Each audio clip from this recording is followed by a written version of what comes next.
Thank you, Kate, and another beautiful summer Saturday afternoon in Canada's West Coast. Welcome to Vancouver and an early test of the best in the West here in BC Place. The 4-0 Roughriders up against the 4-1 Lions, Glenn Sutter. And you think about BC's offense, the way they've shot out of the gate. Number one offense coming into this week, led by their star quarterback, Vernon Adams Jr., who had passed for over 300 yards and 4 touchdowns in Hamilton last week in the first half alone. Yeah, Vernon Adams Jr. is lighting it up, to say the least. The Lions starters average 350 yards per game. He has thrown 11 touchdowns to just 1 interception and has led the Lions to 4 straight wins. Trying to keep pace with the league's hottest quarterback will be 27-year-old Shea Patterson. Patterson got his first start last week versus a very good Argo defense and registered his first win. It is a trip home for Riders head coach Corey Mace, who was raised nearby in Port Moody. First ever CFL game in person was between these two teams when he was a kid.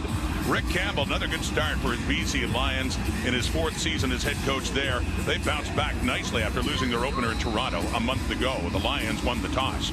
They want the ball to get it started. There is Terry Williams, will await the kick by Brett Lother. The Saskatchewan Roughriders, the last unbeaten left, and put to the test as they send it off for Williams, who takes it back inside the Lions 20.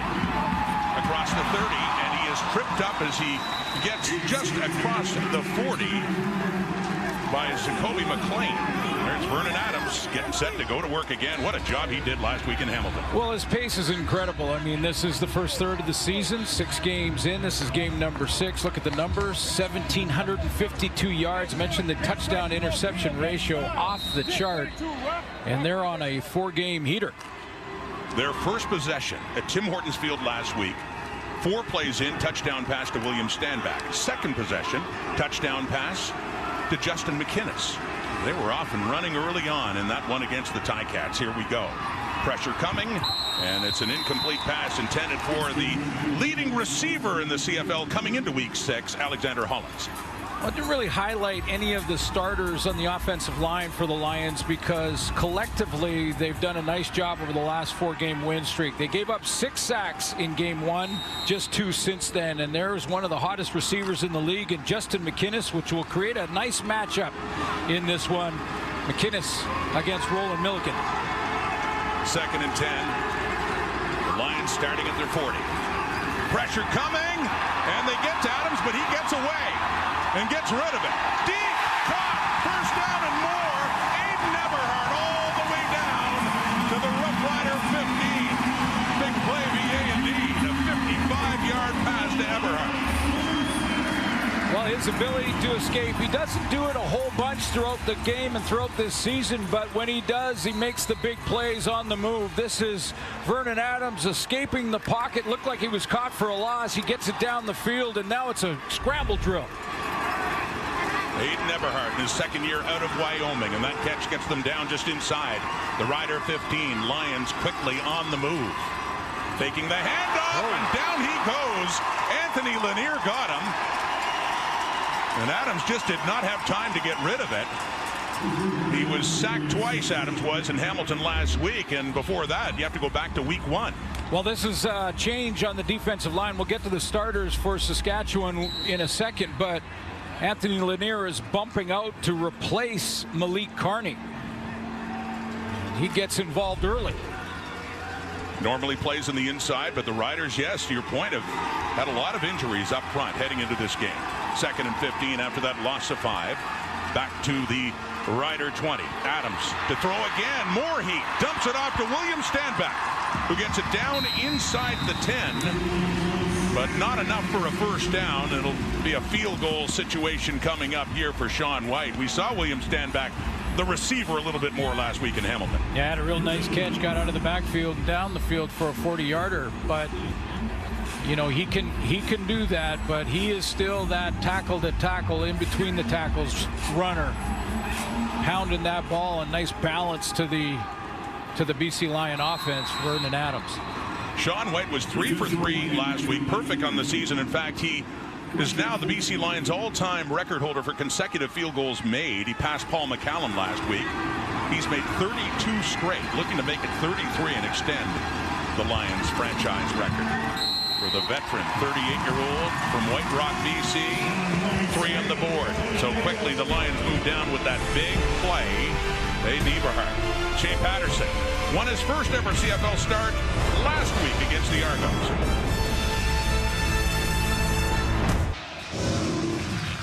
With Trevor Harris injured, Shea Patterson got a chance to make his first ever CFL start last week against the Argos.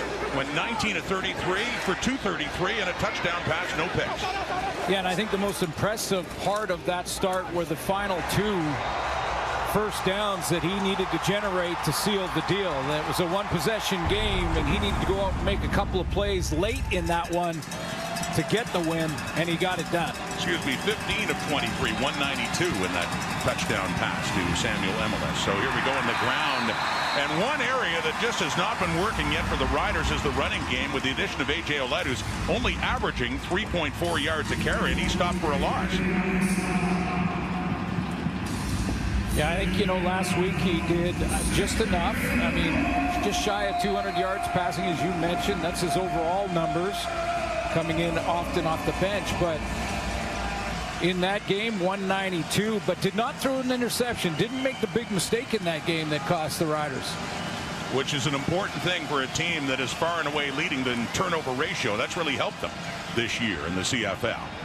And the big pass is picked off. The safety, Adrian Green, the intended receiver, coming in, Kean Schaefer-Baker, but Adrian Green steps in front, and Green has the ball. And we just mentioned no mistakes by Patterson, but he does make one there. He's going to look this throw down, watch him look to the left and just stare it down, going up over the middle, and the free safety, Adrian Green, can read that throwing look and just slides over. He didn't have to cover that much ground. Just come across and get underneath the throw. Schaefer-Baker tried to pull it out of there, but couldn't get it done. Big turnover for the Lions. In his 3rd year out of St. Mary's, Adrian Green with his first interception of the season, and a little silly afterwards for the Lions safety. So barely in their side of midfield, the Lions go to work again, and it's William Stanback, and he has nowhere to run against that Saskatchewan defensive front.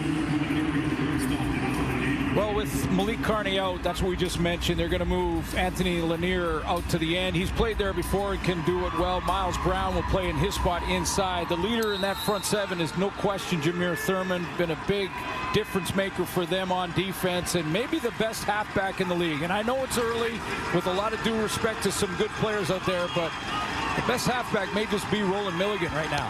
He has 3 interceptions. He's been great on special teams too. 2nd and 9.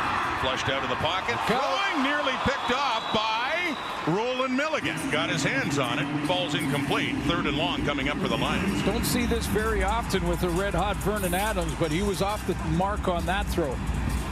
Tough throw to make going that way and trying to throw it back, but we've seen him do this in his sleep. I mean, he's going to, again, feel that pressure upside. That's Lanier getting twice now in the backfield. That just off the mark. The punt from Stephen Flintoff will be taken by Mario Alford, or he takes it off the hop just inside the 15 and picks up a few yards after a punt of 44 and out just inside the Rider 20. So after the turnover, no harm ultimately for Saskatchewan, and Patterson will come back on again to go to work for the 4-0 Saskatchewan Roughriders here on TSN. In college, Shea Patterson started at Ole Miss, transferred to Michigan, and had a couple of productive seasons with the Wolverines.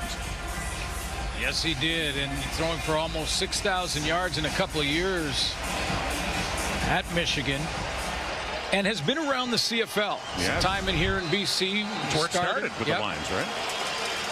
And later to Montreal. Went to the USFL, came back to the CFL last year with Saskatchewan, getting his 2nd CFL start. A.J. Ouellette feeling his way through as he gets up to about the 24s. We take a closer look at that Saskatchewan offense. Peter Godber leads the front for former BC Lion up there on the O-line for the Saskatchewan Roughriders, and they get Sean Bain back in the receiving corps. So Coach Mueller up top, the offensive coordinator, has another deep threat added to a very good receiving corps. Second possession, Saskatchewan, trailing by 3. Their first possession, it was an interception thrown by Shea Patterson. And they blow it down like a time count. Violation, Saskatchewan number 5. 5-yard penalty, remains second down. See the frustration just as he took the ball and just didn't get it on time. Well, chalk one up for the crowd here at BC Place. It was a very good crowd, and there's a lot of green and white in this crowd, too. That happens all the time at Mosaic. It was a great promotion. It's the second annual Watermelon Smash game, of course, with the Riders being here. Gotta love it. You heard Kate talking about it in the studio, too, but great participation. Of course, it's Rider fans. They show up everywhere. 2nd and 10, Saskatchewan 19. Throwing to the right. And good coverage is there again, intended for Schaefer Baker. And Ciante Evans nearly had himself an interception. Well, Ciante Evans is a 8-year veteran in the Canadian Football League, playing against a guy in his second start now in Shea Patterson, and he's going to let his guy go and just fall underneath this throw. You can see almost a double covered Schaefer Baker out there because Patterson did not think that Ciante Evans was going to drop his guy and just fall under that throw. So the Riders will have to kick deep from their zone. Adam Korsak standing just outside his 5. Terry Williams for the Lions standing at the BC 40. For this one from the Australian punter. And Williams, 45 for a 60-yard punt. And good coverage on the punt by Saskatchewan. Vernon Adams drove him down for a field goal, and the Lions have a 3-0 lead early here in Vancouver.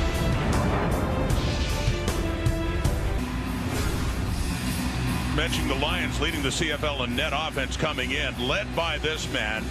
The projections, Glenn, for Vernon Adams Jr.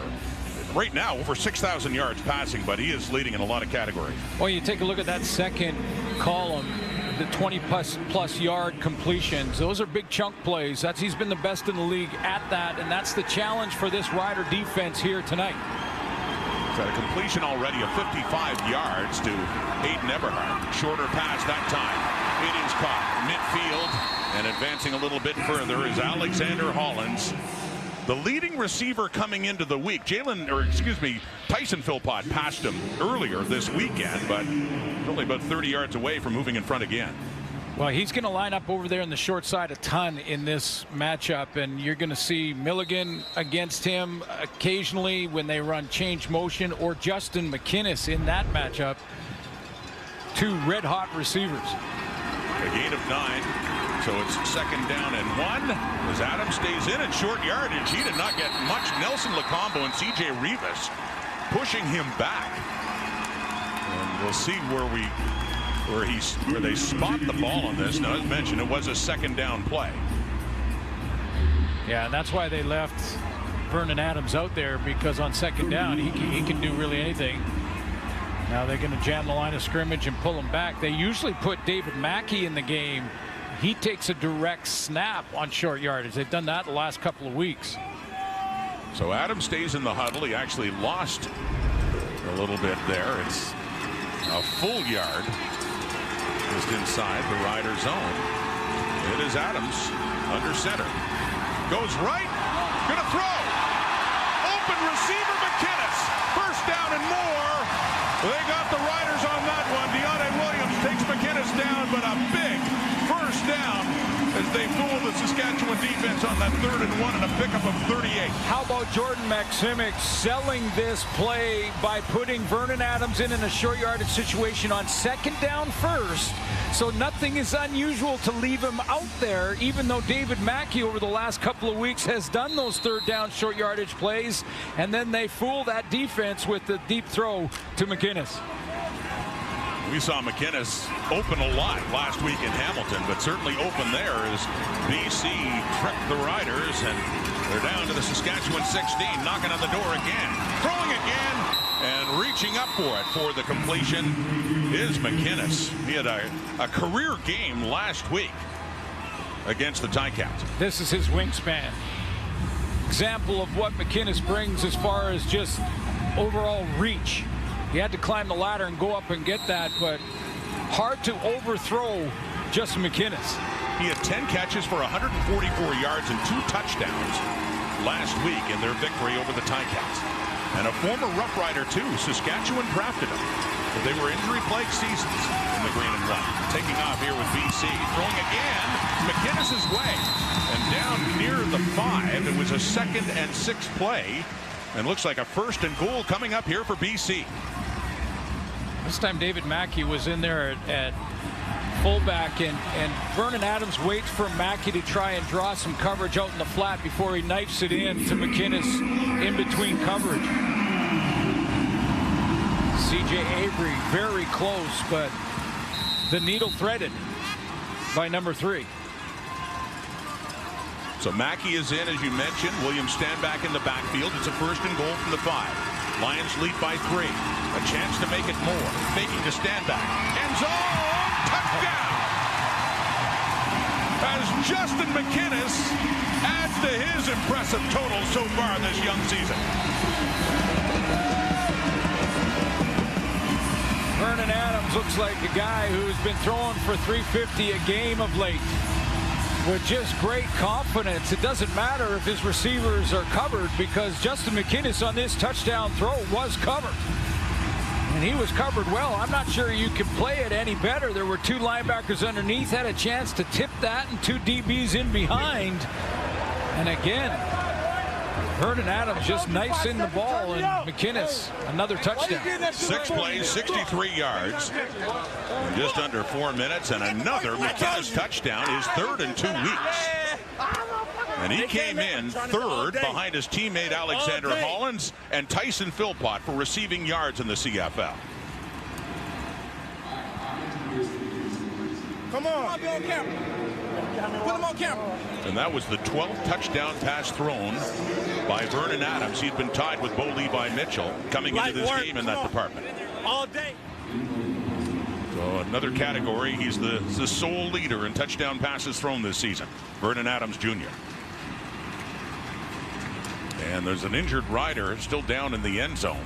Yeah, that was friendly fire. That is Milligan, slow to get up. Certainly don't want to lose that playmaker in the secondary. Again, one of the guys that, and I love these guys, one of the guys that plays either offense or defense and is having a big year, but also covers kicks. You know, Roland Milligan leads their team in special teams tackles. At 9 of them coming into this game. Here's Sean White with a point after try.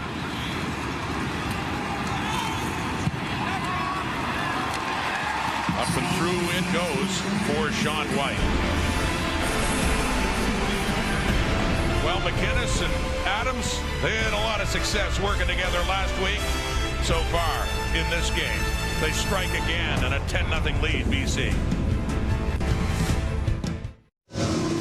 We just saw Justin McInnis touchdown, and remember, this was last week at Tim Hortons Field in Hamilton when he really went off and had a big first half against the Ticats. Yeah, we had a good talk with Justin leading into this game here tonight, and asked him about that start. He said, you know, I went over to Alexander Hollins, my teammate, and said, I'm going to catch that 215 if this keeps up.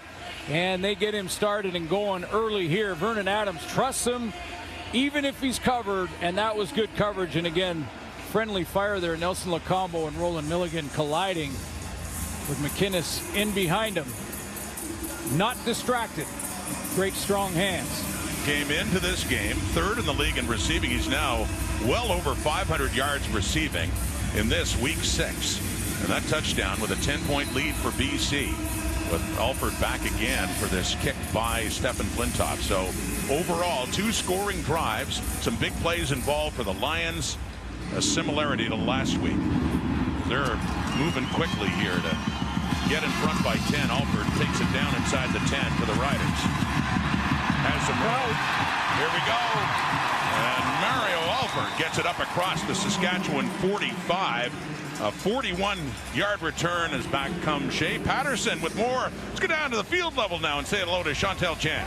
Yeah, Rod, you and Glenn mentioned it earlier. This isn't where exactly Shea Patterson started his career with the Roughriders. He actually started here in BC, and I had a chance to talk to him, and he said when he looks back, he has a lot of gratitude. He's really thankful for the Riders and Coach Corey Mace, but he also has a bit of a fire burning inside him, and he says that when he looks back during his rookie year, he feels like he wasn't handled very well by BC, but he says he's not going to make it about external factors, that he wants to go and help his team go 1-0 this week. He also mentioned that after BC, he headed to Montreal and spent time with Lions quarterback Vernon Adams, and VA would always tell him, stay ready so you don't got to get ready. So really a full circle moment for Shea Patterson. Oh, Chantel, yeah, you know this game means a lot to him. He'd love the chance to stick it to his old team, the first one he was with. Every player does. Yeah. Every player that was let go or traded from a team wants to go back and prove that they made a mistake, and that's what Shea Patterson is doing right now. And I love what Corey Mace, I'll say it after the play, but I love what Corey Mace told him going into training camp. Sean Bain back in the lineup for the Riders at the pickup of 8, so a 2nd and 2 near midfield. Faking, dumping it off to Samuel Emelis, who is a lot after the catch. As finally, he's still going and gets down inside the 5. It looked like Kent had got him a little further up, but he stayed in bounds, and Samuel Emelis making it happen after catching that pass. 51 yards. Against the Argos last week, really got the offense going. Shea Patterson started out with about 3 or 4 2-and-outs, but he's going to just push the flat here. And when he does, Patterson makes a high percentage throw, nice confident throw, get it outside to Emelis, and he turns the corner, no one around to make the tackle. Now Laddick's got to try and cut him off and get some help from his friends, hold him out of the end zone, but it was Emelis that got him started offensively last week. And in Patterson's touchdown pass last week against the Argos, it was scored by Emelis on a great effort after he caught the ball. Gets it down to the BC 3. It's a 1st and goal. Riders in business. That was their first down in this game. Down by 10. Great chance to cut into that now. Patterson handing off. A.J. Ouellette. 3-2-1. Touchdown Riders. And they answer back in a real hurry.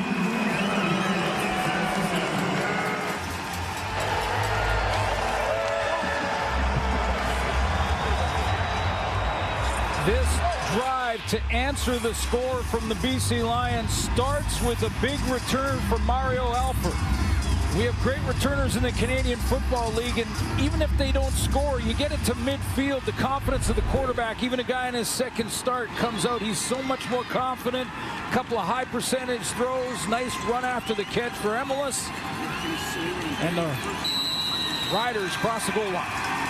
In just 3 plays for 62 yards, just over 2 minutes time after that return by Alford to set him up nicely to start. It's Brett Lother with the point after, and we're back to a field goal difference now. The Lions lead cut to 10-7.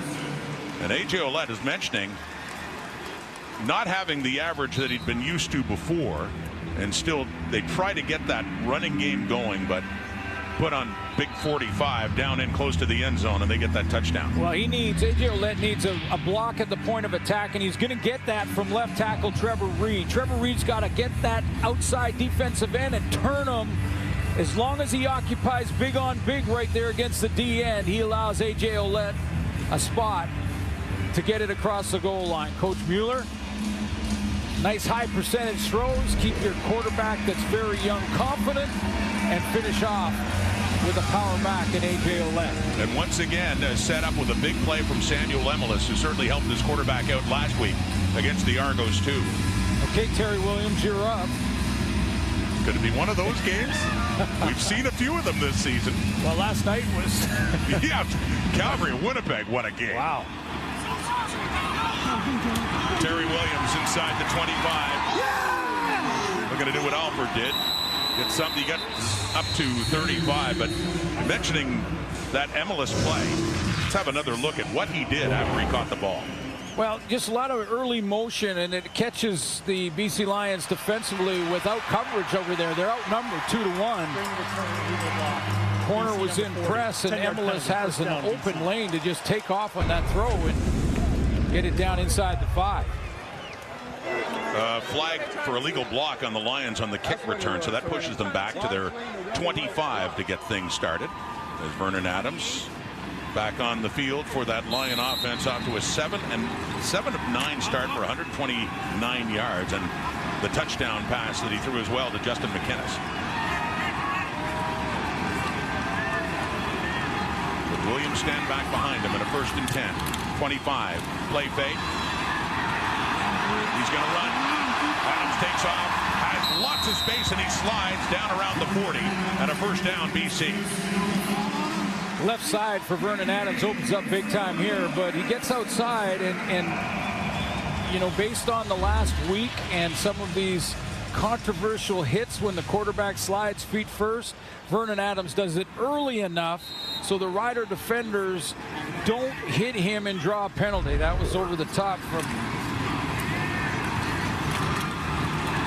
C.J. Avery. And now back to the running game for Stanback, heading off to the right. Revis is there, gets it up, well, across the 40, and pick up about 3 yards. 2nd and long coming up.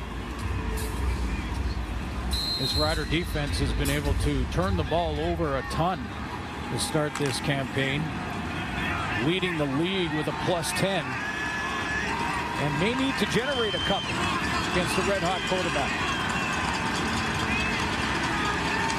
2nd and 6, BC 42. Adams gets rid of it. Open receiver, it is caught. A flag is out. Oh, what a marvelous catch by Stanley Berryhill.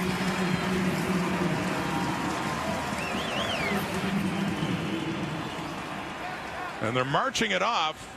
This will count, a 27-yard pickup. Saskatchewan number 24. Penalty is declined as the gain is greater. It's a 1st down. Sometimes you got to drill it in there, and sometimes the quarterback's got to lift the ball. Watch Jameer Thurman drop into coverage here, and when he does, that's the obstacle for Vernon Adams. He's looking at that middle linebacker. He's not quite deep enough, so he puts a little more air under it and drops it right into Berryhill.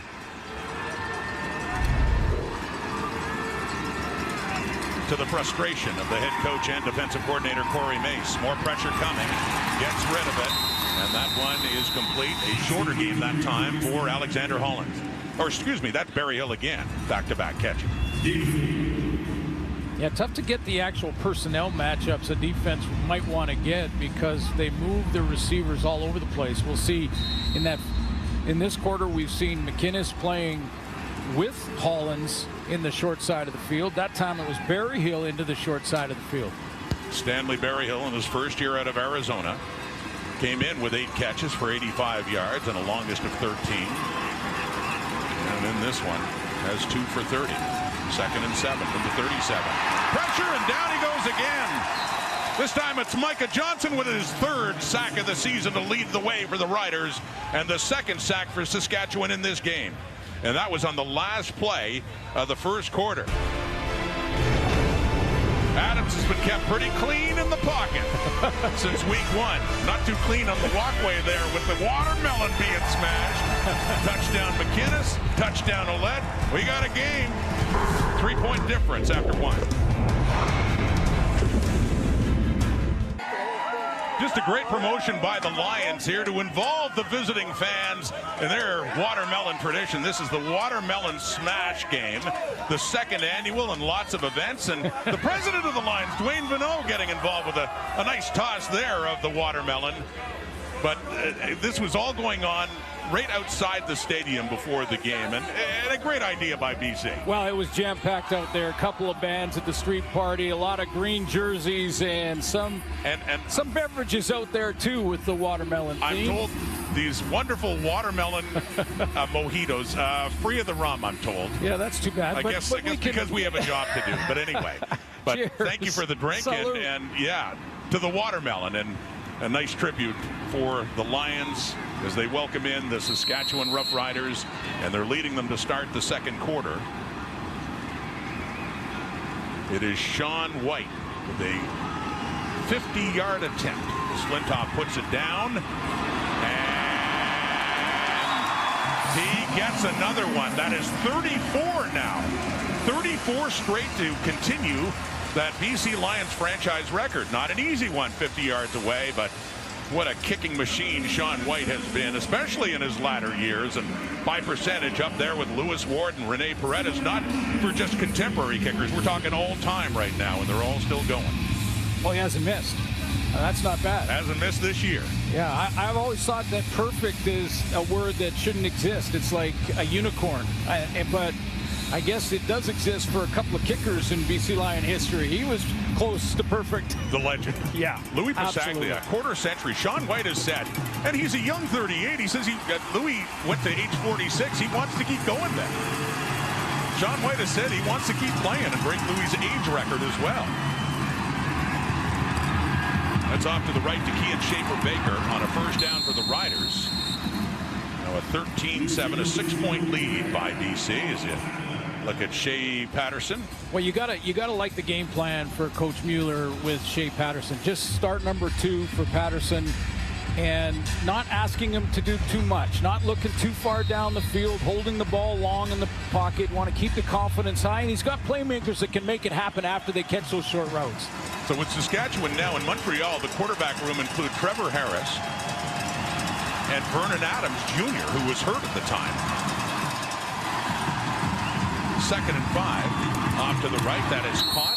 That's Jared Stearns with his first catch up near first down yardage. And that suits the quarterback room he had in BC in his first year in 2021 included Michael Riley and a guy by the name of Nathan Rourke. Yes. So, I mean, Patterson has certainly had a lot of big-name QBs to bounce some ideas off, hasn't he? There's Trevor, who's injured and on the 6th game, and Corey Mason said he'd be surprised if he stays on that 6-game list much longer. He is close to a return. Well, and I like what Corey Mays said at training camp, started training camp, because Shea Patterson was competing with Mason Fine for that number 2 spot behind Trevor. And he said, look, it's fresh eyes. If you earn the job, you're going to get the job. And he earned it. He's got it. Now it's his team right now while Trevor is on the mend. So the Lions force the Riders to punt. It's Adam Korsak getting rid of it. Terry Williams, he's chased back to the 10. Another good punt by Korsak of 53 yards. Going up the left side and out of bounds just around the 20.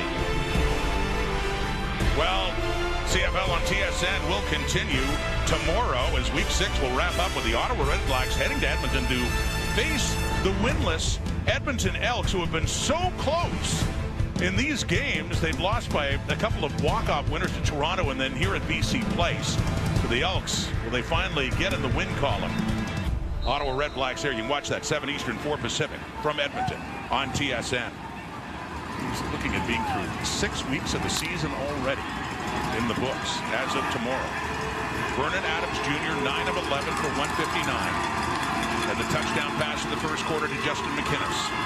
So going to work now in the second quarter to William Stanback, and Lake Cordy Moore, who knows these parts, playing his college ball at UBC, comes in and makes the tackle on Stanback. Yeah, sixth game for the BC Lions, but based on the last 4 weeks, if we were voting for MOP right now, Vernon Adams wins the MOP. And, I know, again, lots of football to be played, and it's even maybe a little early to do projections, but at 6,300, which is what he's projected at right now, man, that's as good as it gets. Well, if he could keep up that pace, only one quarterback has ever finished with a higher total than that. That is complete. And that is the first catch for a newcomer to the receiving corps by the name of Kieran Poisson. Played most recently with the West Shore Rebels in Victoria.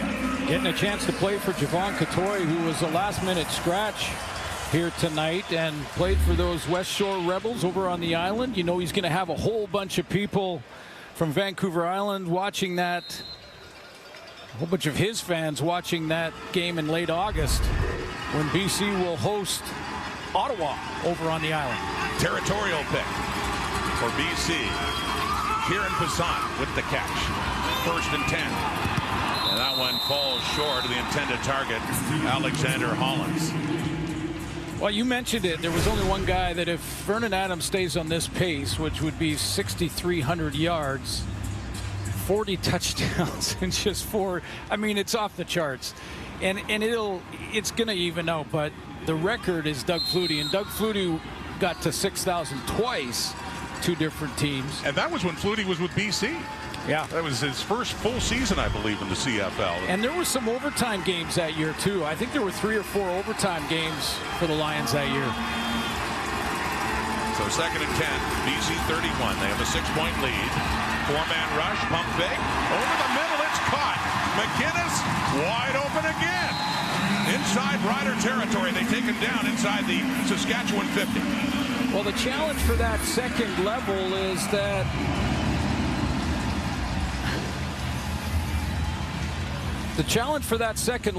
to have the linebackers drop deep enough to affect this kind of throw. It's more than an intermediate throw. It's deeper than that. But if they start dropping that deep to get under that, now you're going to have crossers underneath that'll be wide open with lots of room to run. He had the game of his life in the first half last week in Hamilton. So far in this one, 5 catches, 84 yards, and a touchdown. We're barely into the second quarter. Adams, pump fake again. Deep right, open. Oh my goodness, Hollins had it and couldn't hang on. Would have been a Lions touchdown. He knows it. It happens. Sometimes when you're that wide open, you start to think about it. You see the ball coming down and you're going, okay, I got it. I'm in behind coverage, no problem. Dropped already. You can't throw it any better. And it happens, even to the best in the league. He was in behind his old teammate, former Lion Marcus Sales. And had a great shot at it, and he knows it. They go back to work again on a 2nd and 10. Watch Vernon Adams go right back to him. Watch for 13. Send out the bat signal. Saskatchewan 49. He takes off again.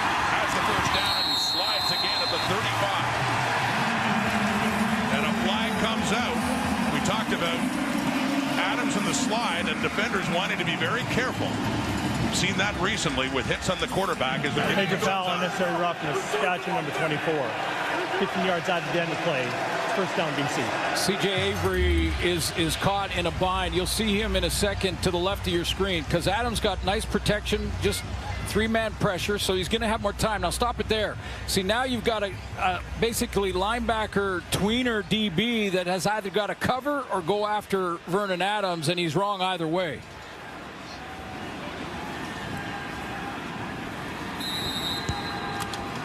Think that's a flag? I know it is, but think it should be? Deontay Williams doesn't. And it's a big penalty, too. Down to the 21. Anthony Lanier getting in the face of Adams. He had a sack of him earlier and gets some heat on him as it falls incomplete.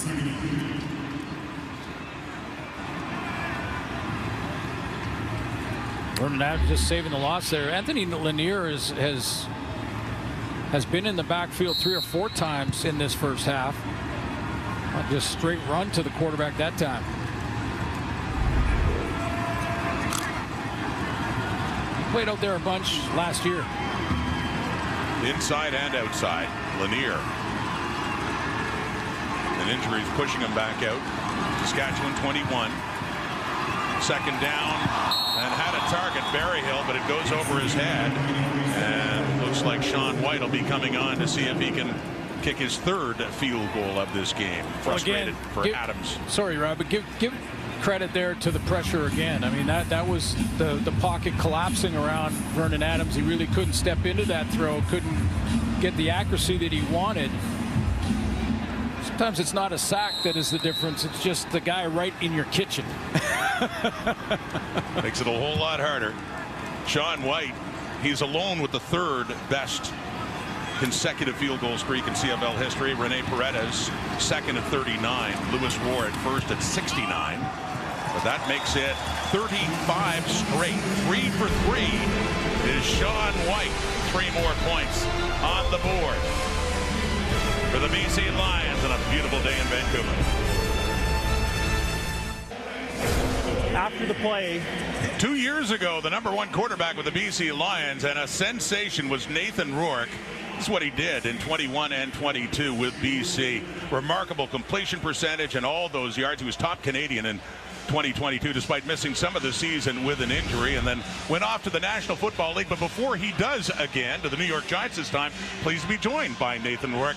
Thanks for coming up to the booth. And I just wonder, since you left the CFL after that year in 2022, how much do you follow the league, in particular the BC Lions? Yeah, I've been having a blast watching it. I mean, there's so many guys that I keep in contact with. I've been really, touching base with people like Keon Hatcher as he goes through his recovery process, and really making sure that, that the team is doing everything they can to win. I mean, I just want it for BC, for Vancouver, and happy to be back. There was an unnecessary roughness call against BC. So wide open. Down they go. Samuel Emelis on that pickup. Another big one for Emelis. And they started, as mentioned, because of the penalty, in great shape, and a 50-yard pickup. Well, let's just get to this play and we'll talk here, Nathan. You helped me in with this little inside motion here from Emelis, and he is just dropped in coverage. Yeah, it seems like there was miscommunication there between the corner and the half there. Gary Peters at the corner there. Someone's got to have that area, and it didn't seem like anyone had. Not the first time today that's happened. Yeah, exactly. A couple busts. So Emelis with 2 catches for 101 yards already. It's first and goal from the 5. Riders on the toss. Olek puts his head down, has nowhere to go. Sione Tehema stops him in his tracks. So let me ask you about what you're seeing from Vernon Adams. Talked off about how fast start he's had, 350 a game. Yeah, I mean, he's doing great. What I'm really impressed with him is he's really letting the game come to him. He's trusting Jordan and the rest of the offensive staff. He's not forcing it. I think he's done a really good job. Obviously, this game he's had some scrambles, but he's doing a really good job of just taking what the defense gives him, staying in the pocket, keeping his eyes downfield like last week in Hamilton. Did that great job of that. Second and goal now at the BC 6. Loss of a yard by the Riders. Patterson calls his own number, and he gets stopped as well. It's Bo Lacombo coming in. And you know Shea well also. I do, yeah. In the same quarterback room for a while there. What's the toughest part about being in your second start? Yeah. I mean, it's tough. I mean, especially playing with, taking over for a team just like he is for Trevor, right? I mean, he's in a situation where the team's not really his. He's got to kind of prove himself to his teammates. I think he's doing a really good job. I think the game plan right now is really good, tailored to what his skill set is. And he's gotten some great gifts there from the BC defense with some broken plays, and he's taken advantage of it so far. They're in the game. They are. Brett Lawther coming on for the field goal try now. There's the 13-yarder. Get that 3 back. And they do, and they get it back to within 6 points. We just started talking. You stick around for a couple more minutes. Absolutely. I love Nathan Rourke joining us here in BC with the Lions in front. Back in Vancouver, we have Nathan Rourke in the booth. We're looking at a little sample Glenn Suter of what Nathan did when he was with the BC Lions a couple of years ago. Well, Nathan, I remember when we were analyzing your play, especially in that big year, just before you got injured, I always said I don't think I've seen a guy process as quickly as you were processing. And I know that's part of the preparation and Jordan Maksimic working with you, but it was incredible. Yeah, Jordan he simplifies things, right? He makes it a 1 to 2 to 3, down to your check down to your back. Vernon's had success this year because I believe he's bought into that system. He's mirrored his feet with his reads and his eyes, and Jordan's been able to put it together. And it's a tough task today when they're short on the receiver side. So I got to ask you one question, because I know a lot of people are thinking about it. You're going to the Giants soon, a couple weeks here, going down to training camp. I've said for years that if you get a real legit shot down there, you're going to be in the Pro Bowl immediately. But we're also wondering, what's the future plans if it doesn't happen? Yeah, I mean, the goal is to play, right? And I still feel like that opportunity is present down in the States in the NFL. But if not, I would love to be able to come back and play in this league that I love so much. I love playing in front of these fans. I love playing in front of family, and I would love to return to an organization that I love, that feels like family to me here in BC with the Lions. So we'll see. Well, they just had a 2 and out. They're going to be punting it away. But listen, all the best of luck. And should your path come back to the CFL, a lot of fans would be excited to see that. Thank you. I appreciate it. Thanks, guys, for having me. Good luck down.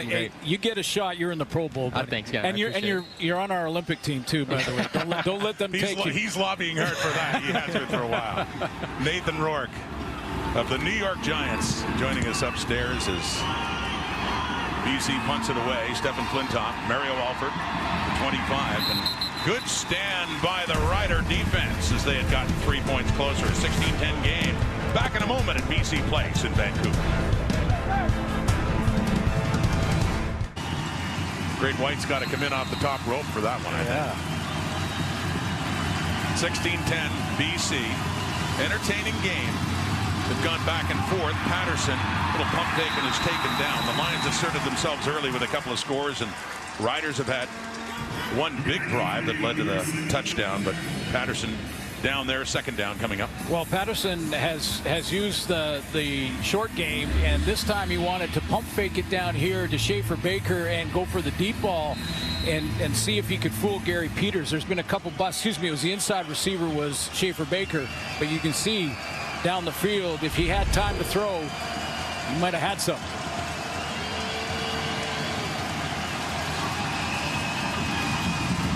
Second and 11.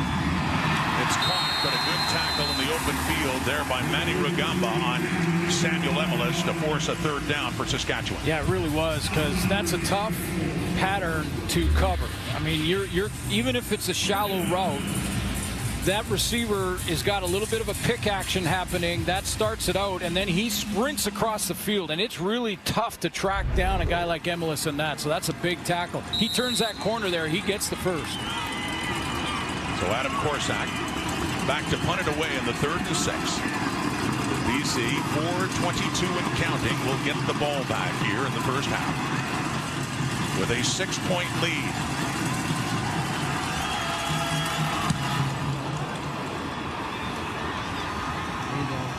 Terry Williams flags out for no yards, and he's not going any further. No yards is signaled. No yards. Saskatchewan number 28. This is a 15-yard penalty. First down. It's Malik Straker coming in. Marcus Sayles, former BC Lion. He started his career in the CFL with Winnipeg, moving on to BC, was let go, and now very happy to be a member of the Saskatchewan Roughriders.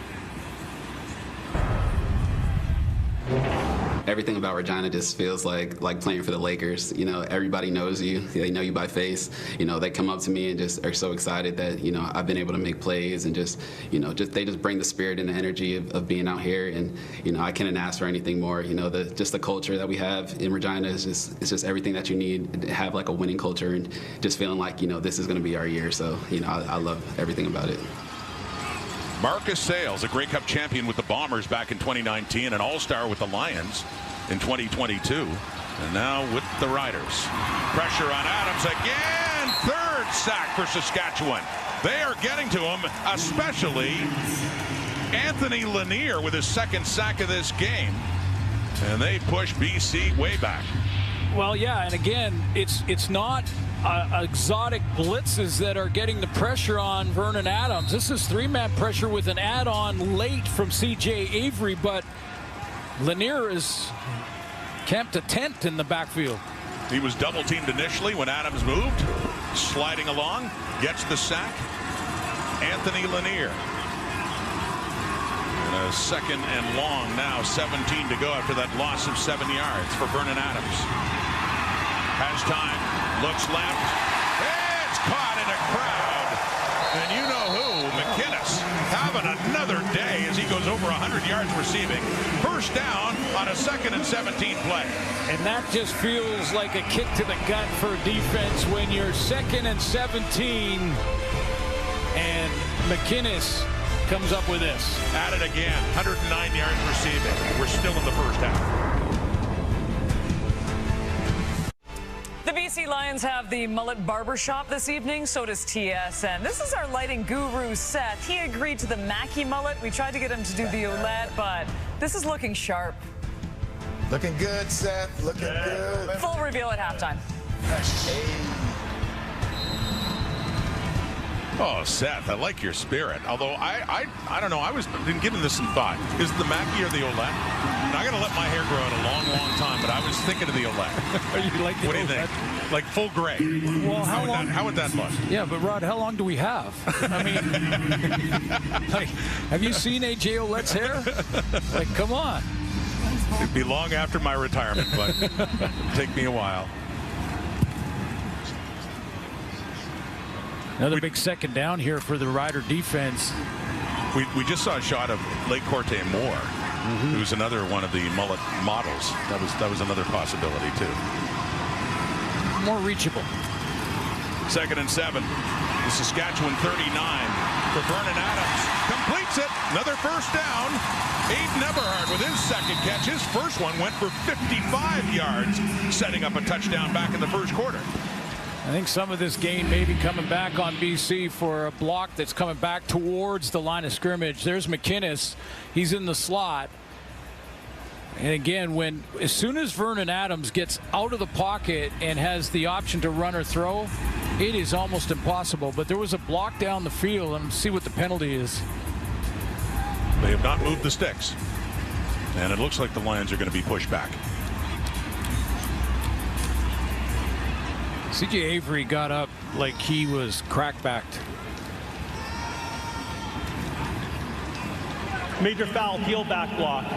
Yeah. BC number 57. It's a 15-yard penalty. Still second down. Similar to a crackback. It's the peel back is the correct way to say it, and you can't make a block coming back towards your own line of scrimmage because that's a player that can't see you coming. That's the left guard, Chris Schlugger. So it's a player safety issue. So it pushes the Lions back to the Saskatchewan 54 now, and a 2nd and 22 coming up.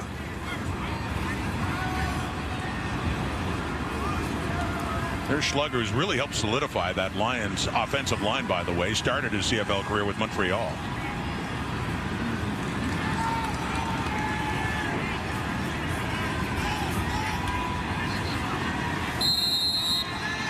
The O-line getting a lot of credit for the longest time Vernon Adams not being sacked after week 1 until last week when the Ticats got to him twice. But there's been a lot of pressure by the Riders. 3 sacks in this first half alone. 2nd and 22. Heat's coming. Complete. And down inside the 40. And that is Berryhill. Not nearly enough for a first down, but gets them closer for another Sean White try. Well, 2nd and 22, I think the Lions will take getting back into field goal range. Realistic, especially against this defense that likes to turn the ball over.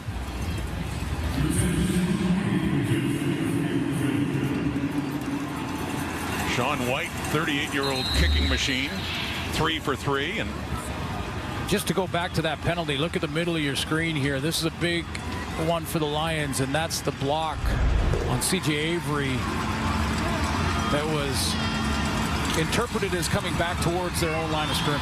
Well, he had a 50 earlier. This is a 44. He's 4 for 4, and that now is 36th straight, extending the Lions franchise record for consecutive field goals made. Now just 3 behind Rene Paredes, number 2 on that consecutive list, and a long way behind, as mentioned, Lewis Ward, what he did back in 2018 and 19. Good dude too, Sean White. Good dude. Good guy to hang out with. They keep adding to the total. Likes to have the odd glass of red wine, Mr. White. Speaking of which, did you enjoy your mojito? Well, your non-alcoholic mojito. Yes, it was missing something, but it was very nice. Kate and the panel coming up at halftime. 1:48 in the clock. Jared Stearns has the ball. Shea Patterson has a first down, too, as the Riders once again will try to answer back to get it up close to midfield. Well, you take away that one pick, and it's been, a very well-played game by Shea Patterson. Actually, you heard Nathan Rourke talk about it, his former teammate in the same room. He's making some nice reads. He's finding that open man, especially against that zone, and is taking advantage of some busts. From the Rider 53, 1.5 minutes to go till halftime. Patterson couldn't find a receiver. He's on the run. Directing traffic. Down he goes, and that's incomplete. He was looking for Stearns again. That's one of the things you try to look at in a new and young quarterback is he's, checking those boxes. And in start number 2 for Patterson, is the stage too big for him? Does he look like he's lost out there? And I would say absolutely not. I mean, the game plan is set up to keep his confidence high. It's a good decision by the Rider coaching staff. He made the one mistake early on with the interception when he stared down his seam rope. But other than that, I think he's managed this game very well. He's 7 for 10 for 135 yards. This is second CFL start. 2nd and 10.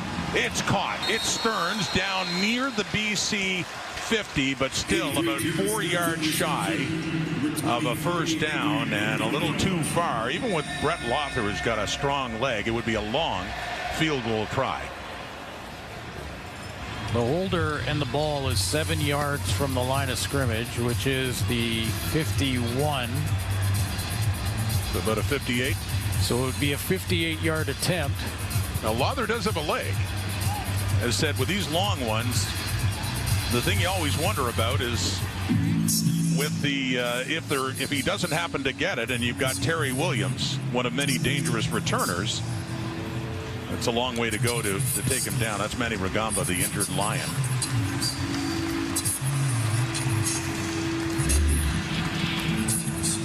Try to find Rugamba here on this crossing route. You see the right leg just hyperextended and locked out on him there. Hopefully he'll be okay. He slowly works his way off the field. Manny Rugamba. Boy, Rick Campbell's been happy with his Canadian defenders. Patrice Rene, Adrian Green. Rugamba has played very well at the halfback spot. In his 3rd year out of Miami of Ohio. Had been the cover linebacker and made the move back to. And I mentioned the Canadians because they'll probably rotate one of them into that. And so no field goal try. It'll be Korsak to punt. They let that clock wind down as much as they can. Play clock down to 5. Take as much time off. Now under a minute till halftime for Korsak. And Williams back at the 10. And no further than the 15. Or good coverage there, A.J. Allen on special teams. Of course, he started his career, Justin McInnes, with the Saskatchewan Roughriders. Yeah, back in 2019, first-round draft pick, 6th overall by Saskatchewan. And then in free agency in 2023, you know, he felt like the Lions really, and this is not a shot at the Riders, but he felt like the Lions really wanted him. Like he said, I got calls from Vernon Adams. I got calls from the organization. I got calls from different players saying, hey, come play with us. Come over here and play in BC. And he just felt so wanted. He said, you know what? It wasn't about money. It wasn't about anything like that. It was just when Vernon Adams gave him the personal calls, he goes, you know, I want to play with this guy. Yeah.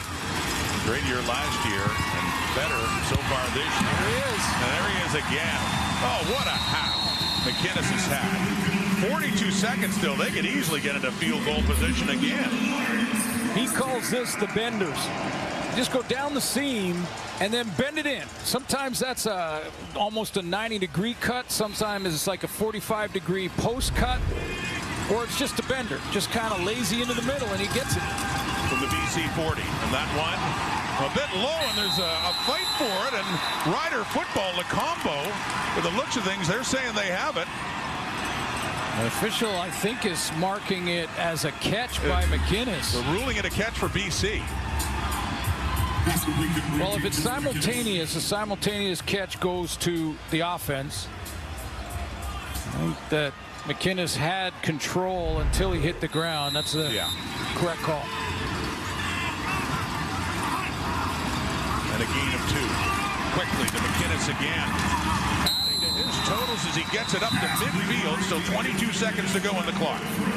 You know, Corey Mace at halftime is going to have to figure out a way to bring a little extra attention over there to Justin McInnes. And, you know, I mean, they're sitting back in the zone right now because they don't want to give a big one behind them before the half. But you have to roll coverage and get a little double team action on number 18.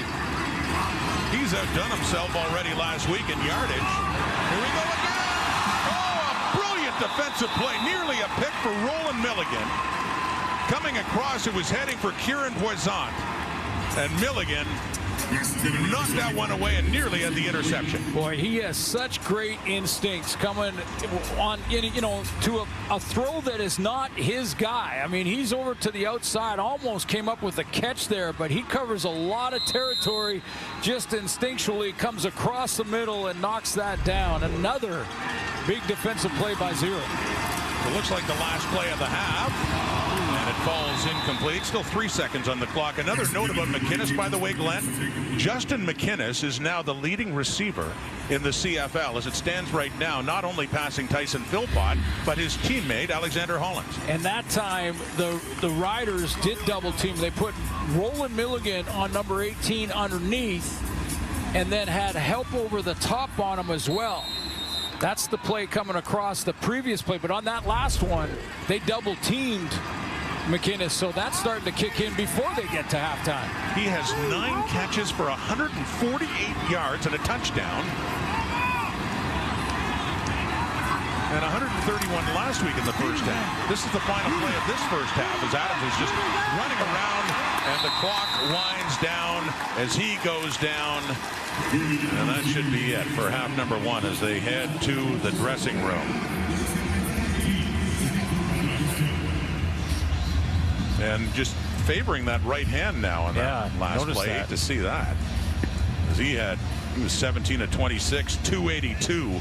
But his favorite target again was number 18, Justin McInnes. No, was it ever? I mean, including a couple of second and super longs. I'm talking second and a 17. That to set up a touchdown. Big first half for Justin McInnes. So that's the challenge defensively for the Riders. Corey May's got to give a little more attention over there to number 18.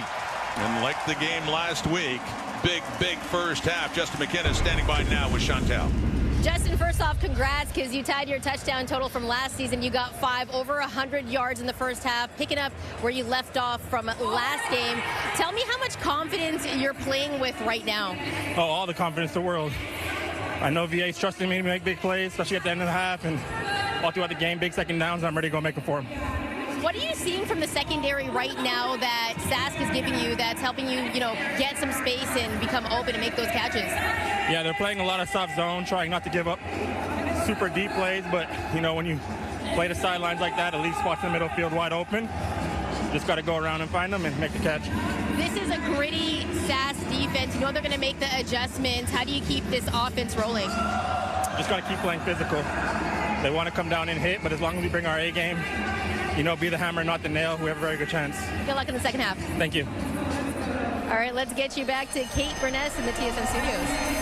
Halftime at BC Place, the Lions lead by 9. And Glenn, for all the talk about Justin McInnes and 9 catches, 148, look at those numbers. Big part of the Riders offense. Samuel Emelis, 4 catches for 119. Yeah, absolutely. The playmakers are there for Saskatchewan. They'll get the ball first to start the second half, and that offense can go to work. And Mario Alford is back there. Jarrett Stearns. By the way, Vernon Adams Jr., 604 yards passing in his last 2 first halves. Had a big first half in Hamilton last week. And is thrown for 282. And a touchdown in this one. Second half begins. Riders trailing by 9, but they get the ball in their hands. Back it goes to Alford at the 20, 25. Sit down, says BC. Whoa. Coming in there is Patrice Rene on special teams. A great form tackle on one of the best returners in the game in Mario Alford. Man, what a way to start the second half. Maybe just say defense coming to play here. Watch this. Down the field, Alford puts the brakes on just in time to absorb that big hit. Patrice Rene just making the most of his chance after injuries derailing the early part of his career, but having a good season now and on the ground. Studio talked about it. Kate mentioned they got to get the running game going. It's amazing that A.J. Ouellette only had 4 yards rushing, and one of those running plays was for a touchdown in the first half. It's true. However, I would also add that a lot of the passing game was real short. I mean, get it out to Emelis in the flat, just a nice 10-yard throw, and he turned it into a big play after that. So kind of extended running game when you're throwing it that quickly. But statistically, all season long so far, the lowest rushing totals in the Canadian Football League for the Saskatchewan Roughriders, a 2nd and 6 from the 30 now. And passing is Patterson. Patterson completes it to the aforementioned Samuel Emelis, adding to his totals there, and a first down for the Riders. Well, not only do I like this throw from Shea Patterson, but I also like the fact that with poise, he's going to look into the middle briefly and then turn and sling it right in there. I mean, that little turn, that freezes the middle linebacker, doesn't allow Hladik to slide underneath that. Veterans do that kind of thing. First down from the Rider 41, back to Ouellette. And he's got some yards to work with, then a spin, his biggest play. In green and white, A.J. Ouellette, and a first down all the way down to the BC 40. And finally, he breaks out. Get a pull from Ryan Sevior, who's going to come around, and he seals the deal and it gets A.J. Ouellette started. And once he gets started, watch 54 get in there. He gets that first block. Then the guys down the field. You're going to see Mitch Picton make a block here, 81. He makes a block down the field to give Ouellette a couple more. A gain of 27 yards for A.J. Ouellette. His previous high had been 19. Longest carry in Rider green and white. And right back to him inside the 40 as he picks up about 3-4 more yards. And maybe the best mullet on the field, by the way. It's got my vote. But, you know, I do agree with the panel, and you make a good point. I think a balanced attack for a young quarterback is crucial. I mean, it gets him into the play action. It buys him an extra second to throw the football. So if they can get A.J. Ouellette going in this second half, and that's a good start, that'll really help Shea Patterson. 2nd and 7 now for Patterson and the Rider offense. They're down by 9. They're on the move. Deep look to the end zone. Confusion for Jared Stearns, who got turned around. He was in behind coverage, but didn't know where the ball was. Well, he lost the ball initially, and then tried to flip his head around to see if it was coming the other shoulder. See, he's looking over and can't find it. Turns back. I think it almost hit him. I mean, he catches that. Can't believe it. One of those oh my goodness moments for Jared Stearns and the Riders. So 3rd and 7 now, and there's an injured Saskatchewan player getting some attention on the field. It's the right tackle, Jamarcus Hardrick, with the training staff on. Well, he's been as advertised too, hasn't he? Big addition to that offensive line. Yeah, absolutely. And not only, you know, what he's doing on the field, protecting the quarterbacks, but also just the leadership. And, you know, a guy that helps you validate.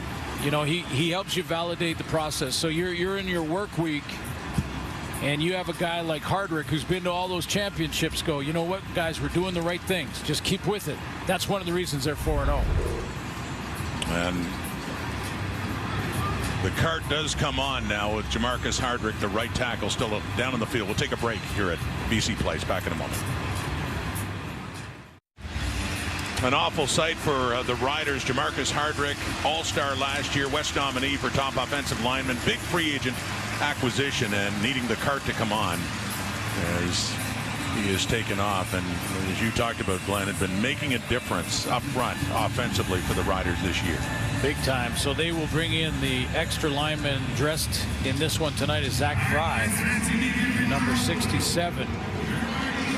Not necessary to replace him at tackle, but we'll see how they line up after this field goal attempt.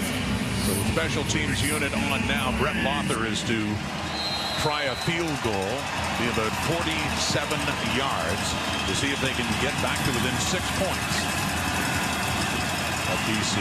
1-for-1, had the short one earlier. Adam Korsak to put it down.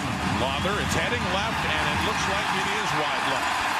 Terry Williams takes it in the end zone, brings it out. Here he goes. And here we go with Williams down the right side, finally bumped out. Lother is there to make sure he goes no further, and Lother with a lot of contact to get Williams out after a 54-yard return following a 47-yard try that went wide left. Not by much. Lauther's at about 82% coming into this game tonight. Didn't miss by much, and that was some big-time contact to get Terry Williams out of bounds. Looks like he's okay, though.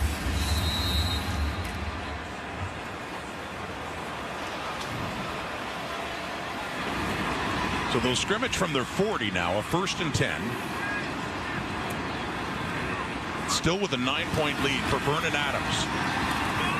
Jameer Thurman was coming in, trying to set up a screen over to the right, and that falls incomplete, intended for William Stanback. Well, when you take a look at Justin McInnes and his first halves over the last 2 weeks, this is just half of the game, just first half. And now in Hamilton, the score was different. So, you know, it looked like the Lions took their foot off the pedal a little bit, especially offensively, but that's not the case tonight. Another big first half for Justin McInnes. Adams. And in traffic, and that is caught by McInnes. Right around what would be for a first down as well, up around the 50. Very close. See where they marked this, because, you know, at forward progress, I would say, yeah, he was within a yard anyway of the marker. That's where he catches it there. Spotting it further back, though, much further back. They brought it back. They don't think he was down by contact at that, and that's Rick Campbell's not happy with that spot at all. He's going to challenge flag out. Yeah, he does not like the spot of that ball, and you can see why. Around the 50. Well, because where he initially caught it was probably in the zone where they could go wedge in short yardage on 3rd down, even if it wasn't past the marker. But they marked it way back, 3 or 4 yards. He had to get it to the 50, which is about where he was, and you're right, a little bit shy when he caught the ball. It is spotted at the 47. Big difference. It'd be 3rd and 3 right now. Where we make a ruling is where it goes. I won't challenge the spot. Easiest challenge in the previous play. It will be reviewed. So they're going to review it. We'll figure it out. Discussion with referee Tim Croker, and they are challenging Rick Campbell. Did say, you could hear him saying to Tim Croker he wants to challenge the spot. And this is what they're challenging. Justin McInnes' catch, which would look like it was close to a first down at the 50. Catches it, well, about the 49, but rolled back to about the 47, which is where they spotted the ball, with C.J. Rivas pushing him back after the catch. Command center taking a look at this one. We'll be back.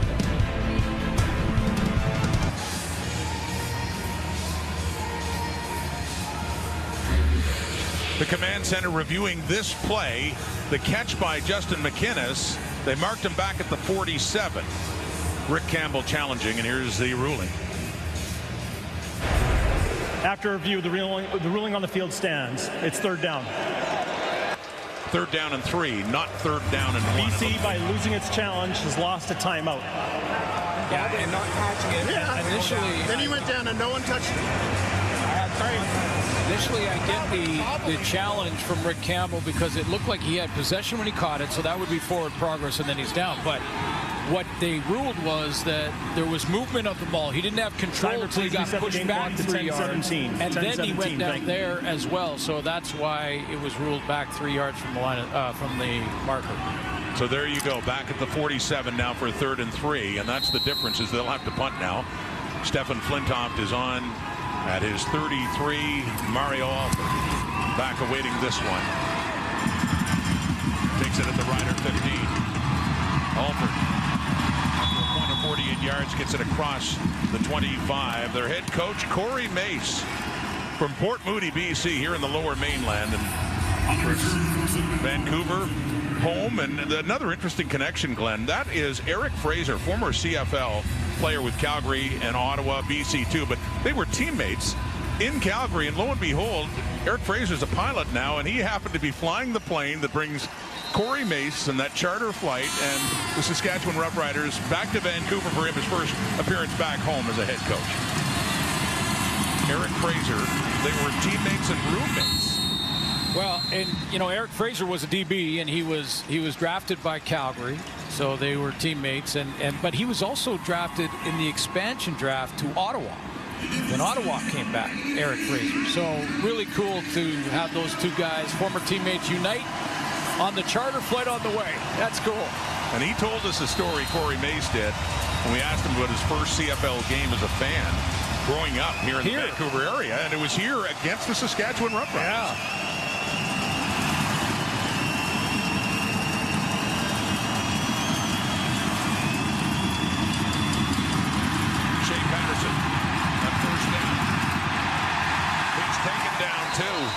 Josh Archibald, who's the sack leader for BC coming in, had 3. He gets to him there, and we hear from Chantal that the right tackle, Jamarcus Hardrick, his day is done. We saw earlier he was taken off on a cart, so a blow to the offensive line for the Saskatchewan Roughriders. And where did that sack come from? It came from that side of the Saskatchewan offensive line, and Archibald had to work for this one. Now, he gets blocked pretty well and pushed past. Man, that's Logan Furlan, who is normally a guard and moving outside after the injury.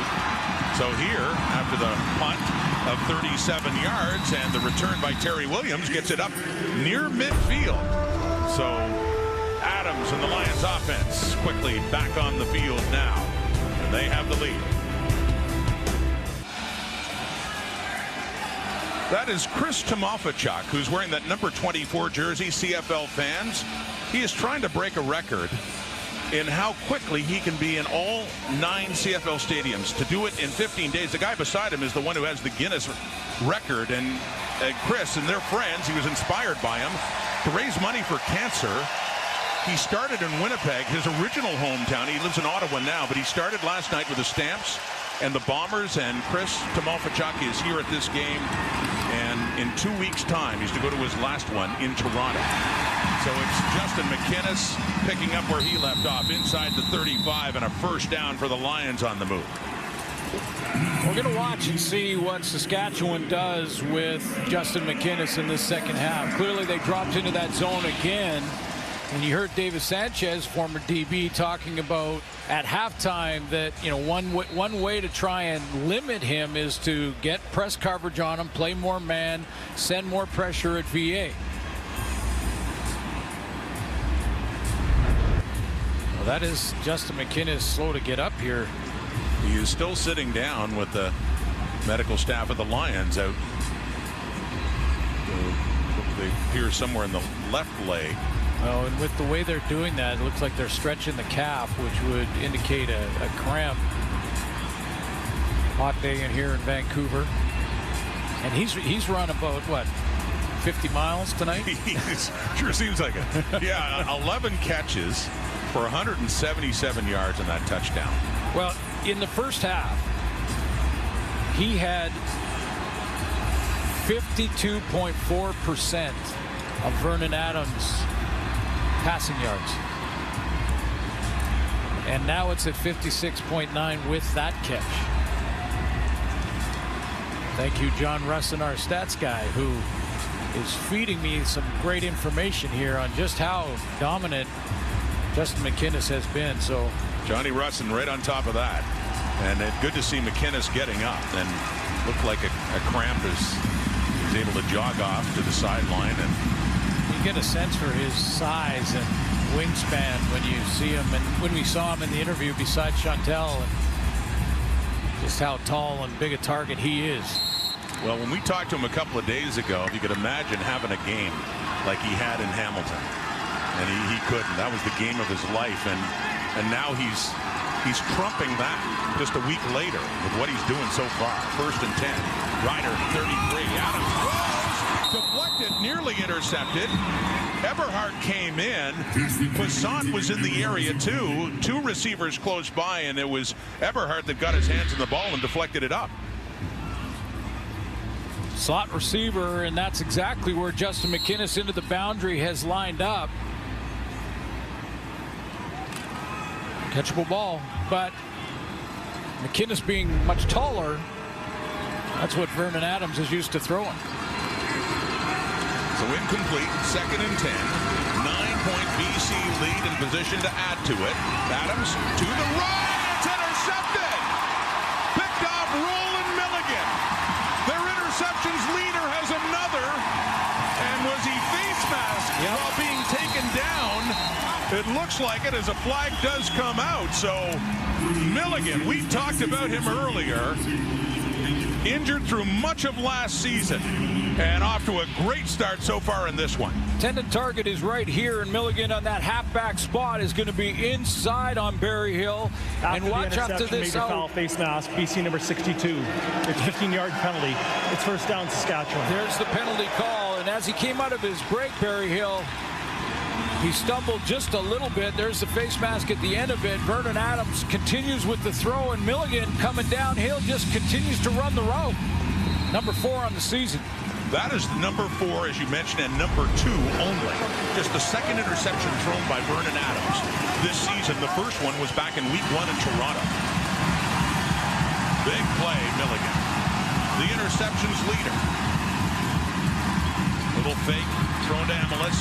Trying to make it happen after the catch, and he does. Close to a first down as he takes down our poor cameraman as well. And helps him up as well. That's a dangerous spot down there. The camera working the sidelines.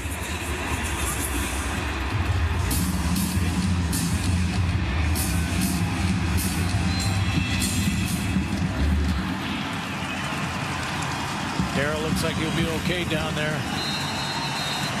Coming right at you. This is his look. This is Darryl's point of view.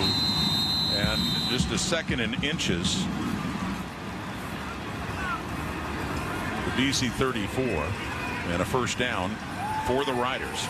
We talked in the first half about that Rider defense able to create the turnovers, leading the league in that regard, creating 9 interceptions coming into the night, 5 fumble returns, 14 total takeaways. You're looking at 3 per game. So even though offensively still finding their way, that defense keeps you in a game. Turnovers are even, 1 apiece right now after that interception by Milligan. First and 10 at the BC 32 now. Shea Patterson quickly to Sean Bain. Had a quieter afternoon, but he has enough there for a first down after a family tragedy kept him away from the team last week. Bain back with the Riders. Moving the chains, most important. New set of downs, can go back and open the playbook. He can. There's Bain out there at the wideout spot. Working with Schaefer Baker. Got a let going down the seam. Trying to get a block. The second catch of the day for Sean Bain. Down 21. They're coming in and running hard as A.J. Oleta gets it down to the 15. So a better running second half for the big bruising running back of Saskatchewan. Was edge pressure this time coming here, and they run right away from it. So the right call at the right time for edge pressure from BC. There's linebacker coming up the field. Patrice Rene, and run right away from it. Gain of 6, second and 4. Riders inside the 20, down by 9, thinking end zone. Looking end zone for Emilus. Coverage is there, it's knocked away. Incomplete, and a third down is coming up. Patrice Rene. Got some help from his safety, Adrian Green, as well, who's just going to flow to the football here on this corner route. It's a tough one to get to, although it is the short side of the field. So the safety's responsibility there will be the short side wideout or corner to help him, and the halfback. And you see Green coming over to help Rene. Those are the 2 Canadians we're talking about, and how happy Rick Campbell has been with those guys. And the camps they had made it possible to let go Marcus Sayles, who's now with the Riders. And that field goal is good for Brett Lother. So they chip away. They get down. They get 3 on the board. They're back to within 6 on this beautiful Saturday afternoon in Vancouver. Marcus Sayles started his CFL career in Winnipeg, won a championship, and then he went to BC. And he became an all-star with the Lions in 22 and 3 seasons, and you know this means something coming back now. Let's go back to Chantel Chan. Yeah, I had a chance to speak with Marcus earlier this week, and we talked about his return to BC. And he says, there's no hard feelings. I've been cut before, but I'm really grateful to be with Saskatchewan. He said Coach Corey Mace called him and said, it's time. And right away, he loved his energy. And ever since that, he's felt really comfortable in this defense. He also said that he knows his boy is BA, and they talk all the time still, but they got to limit those explosive plays from him. He also mentioned that he still talks to Gary Peters and TJ Lee all the time. He said that him and Gary Peters have been back and forth on the phone all week, and he said, listen, we know Gary Peters is the best trash talker, but you might see me in the end zone tonight, guys. He was last week. He sure was, and that was a big one too. That was the difference point-wise in the Riders' win, is pick 6 against Toronto. On the ground, William Stanback. And to follow up on sales suits, you know, you talked about earlier, normally a player goes against the team that cut them. There's animosity there. And as Chantel talked about, we did not sense any from him. Not really. He really appreciated Ryan Phillips, defensive coordinator here in BC, and what he learned from him. And you know, but he did mention his teammate Roland Milligan, and he wanted to be clear that as good as Gary Peters, TJ Lee, guys that have been teammates of his, Winston Rose in Winnipeg. He said he thinks Milligan is that player. Adams open. McInnes seems just fine, thank you. Big catch, another first down, and maybe the cramp is coming back. He got off slowly before when that left leg was cramping, and the helmet comes off now as he's hurting again, but that's after another big catch. Boy, and these linebackers, I saw CJ Avery just get up shaking his head like, how close are we? How deep do you have to get into those benders that McInnes talks about?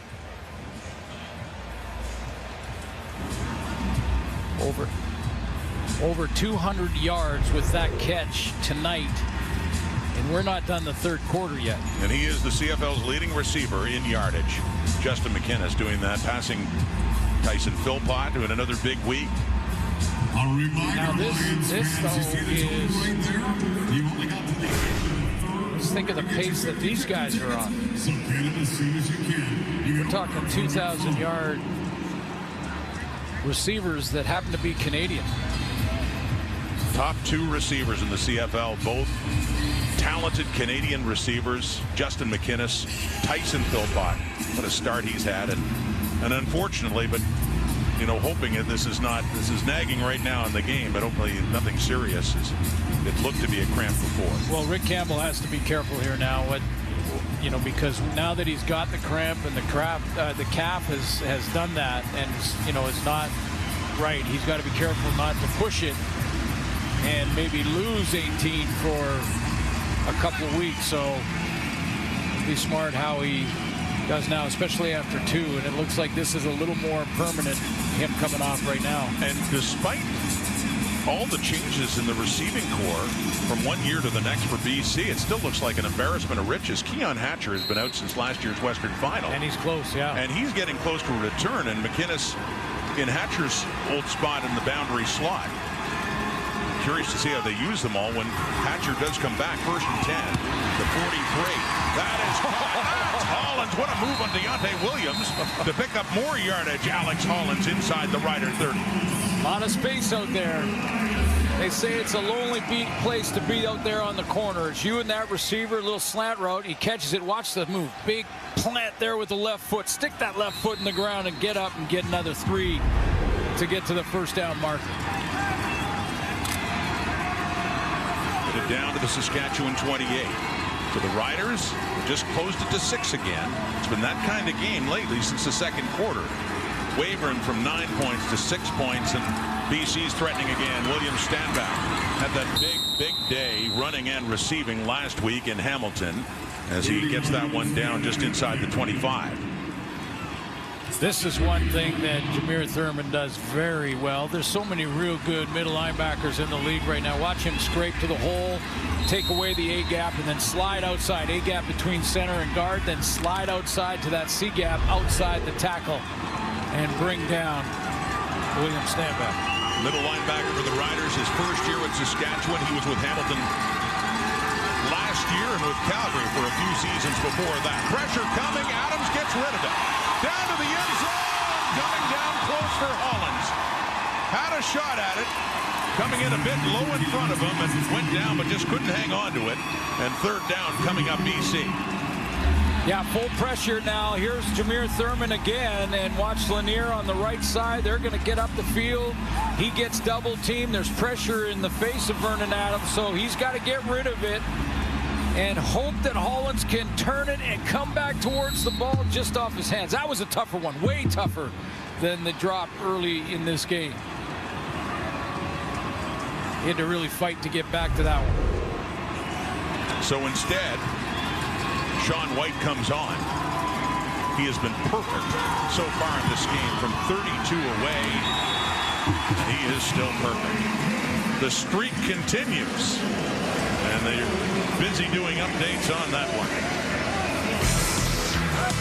Well, the tennis action will continue and conclude at Wimbledon with the gentlemen's final Sunday morning. Novak Djokovic, Carlos Alcaraz. What a final that is. And you can see it. Breakfast at Wimbledon, 9 Eastern, 6 Pacific on TSN. Got one of the legends all time in the sport and one of the young up-and-coming superstars in Alcaraz. They meet again in a Grand Slam final. Here in BC, 22-13 now, 9-point lead restored for the Lions. Winding down in the third quarter to the final minute. Shea Patterson taking to Bain, dumps it off to Ouellette. Head of steam across the 45 for Ouellette. He beats Bo Lacombo and heads out of bounds. Great contact there. Bo Lacombo is getting more playing time. When Ben Hladek went down, Lacombo played for him in this spot. Now Ben Hladek is back, but because Josh Woods went down, Hladek's in the middle, and Lacombo hustles up from that strong side spot. Watch the contact.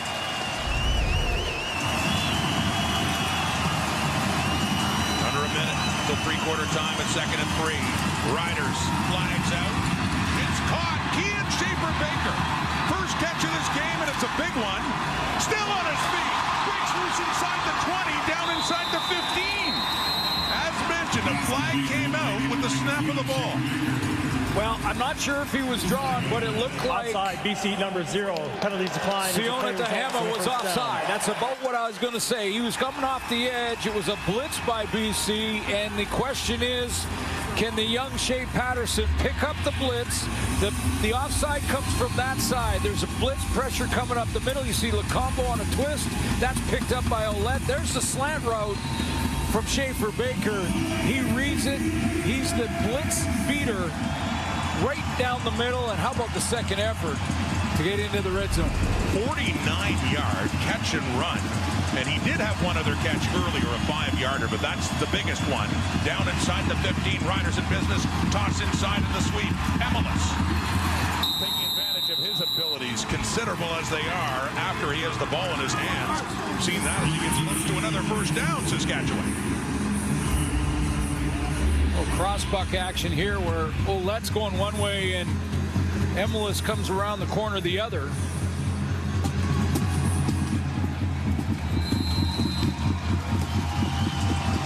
Definitely run the ball here.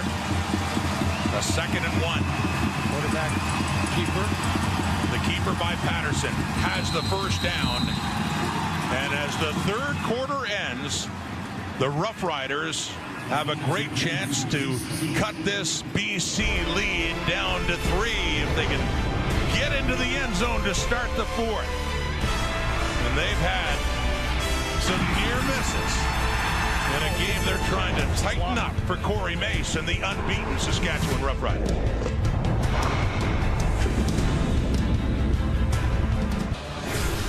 Back at BC Place, we look at the numbers through 3 and set the stage for the 4th quarter with the Riders threatening to get it to within 3 points. Well, 2 top teams in the West, 2 4-win teams. The Saskatchewan Roughriders haven't lost this season under Corey Mace. We've got over 600 yards of offense on the board already after 3 quarters. Kind of what we expected between these 2 teams, and they're delivering again. It's, you know, it almost comes down to maybe the deciding play here. Might be the special teams. Might be like a return or a block kick that turns the tide. We'll see, but they're putting on a show. Two top teams in the West. They sure are, and it's typical Saskatchewan, even though they're behind in net yards. They haven't led in net yards in any of their games, and they've won them all. And turnovers, too, have been a big factor. Well, that's the one of the reasons is that turnover ratio at +10 coming in. There we go. First and goal at the BC 4. Shea Patterson, second CFL start. Looking for another win. Trying to get closer. Under pressure, they've got him. He is sacked. Coming in is Bo Lacombo. That takes Patterson down for a long second and goal now. Real nice rush lane from Bo Lacombo as he comes kind of inside and then around to get to Shea Patterson. He's going to close down the edge a little bit, and it makes a tough angle for Schaefer Baker to get there to kick out the linebacker. The Riders had it blocked up, but they couldn't get Schaefer Baker in position because of the lane that Lacombo took. Third sack by the BC defense on Shea Patterson in this game. Second and goal at the Lions 11. Patterson looking to take off. Does take off inside the 5, down to the goal line. His helmet came off. Patterson's helmet came off just down near the goal line. It is about a foot or two shy. And a third down coming up. Well, he had the 18-yard touchdown against Toronto. A very similar play last week, just like this, with his great speed to the outside, and then decides, I'm going to lower the shoulder and get there. Loses his hat.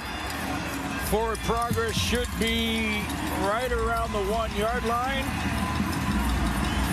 But the ball didn't cross the plane, I don't believe. It was Pete Robertson taking him down. Patrice Rene had the hit up high that knocked the helmet off. And he is in, and it's third and goal. What a pivotal moment in this football game.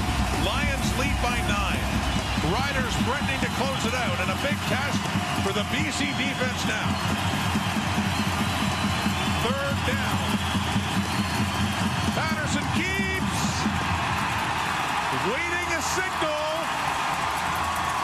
Still no signal.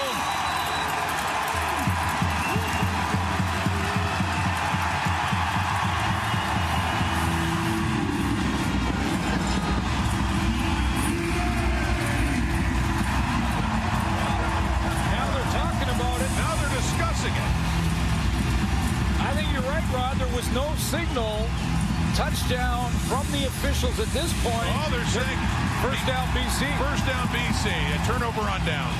Well, let's see if there's any angle that might give Corey Mace a chance to challenge where the forward progress was. Did the ball cross the plane? Can't tell from that angle. Boy, it's awful tough to see it when you're down on the goal line like this. You got to see the ball, and it's got to cross the plane, and nothing there conclusive.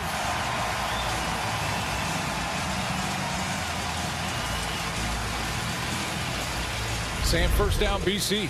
Oh, the Riders got so close. Within a foot. But it's a turnover on downs. BC takes over. Still up by 9. Early fourth quarter.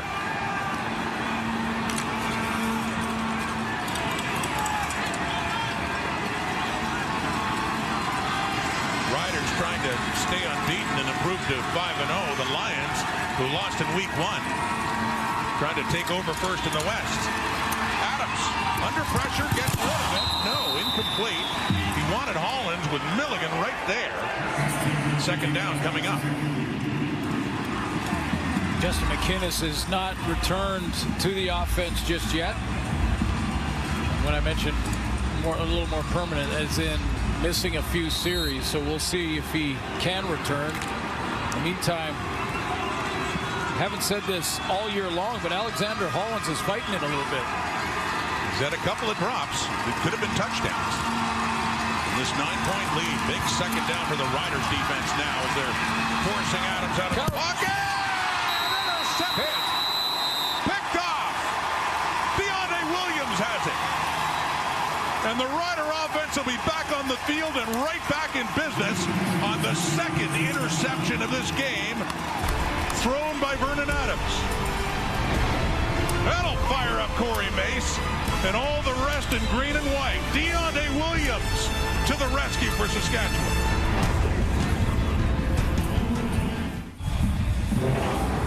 This defense creates turnovers. There was one interception for Vernon Adams. That was in game 1 of this season in 199 attempts. He went without another one. Now he's thrown 2 in the last 5 throws. Big pick, especially in plus territory for Deontay Williams. Williams gets that one. Roland Milligan got the earlier one 5 passes ago. So first and goal. Riders right back at it. A.J. Ouellette inside the 5. Turns around, backs up. 3, 2, 1. And a touchdown Saskatchewan. He just kept pushing. And he finds the end zone for the second time in this game. And Vernon Adams, Rod, is talking to his defense, talking to the guy saying, that was on me. That one is on me. I put my defense in a bind, putting them back on the field in that territory. I say let's give the credit to Deontay Williams with the pick, the sudden change, and you're right. A.J. Ouellette just not denied. He gets help from the big boys pushing behind him. Wow. And second touchdown on the ground, A.J. Ouellette in this game.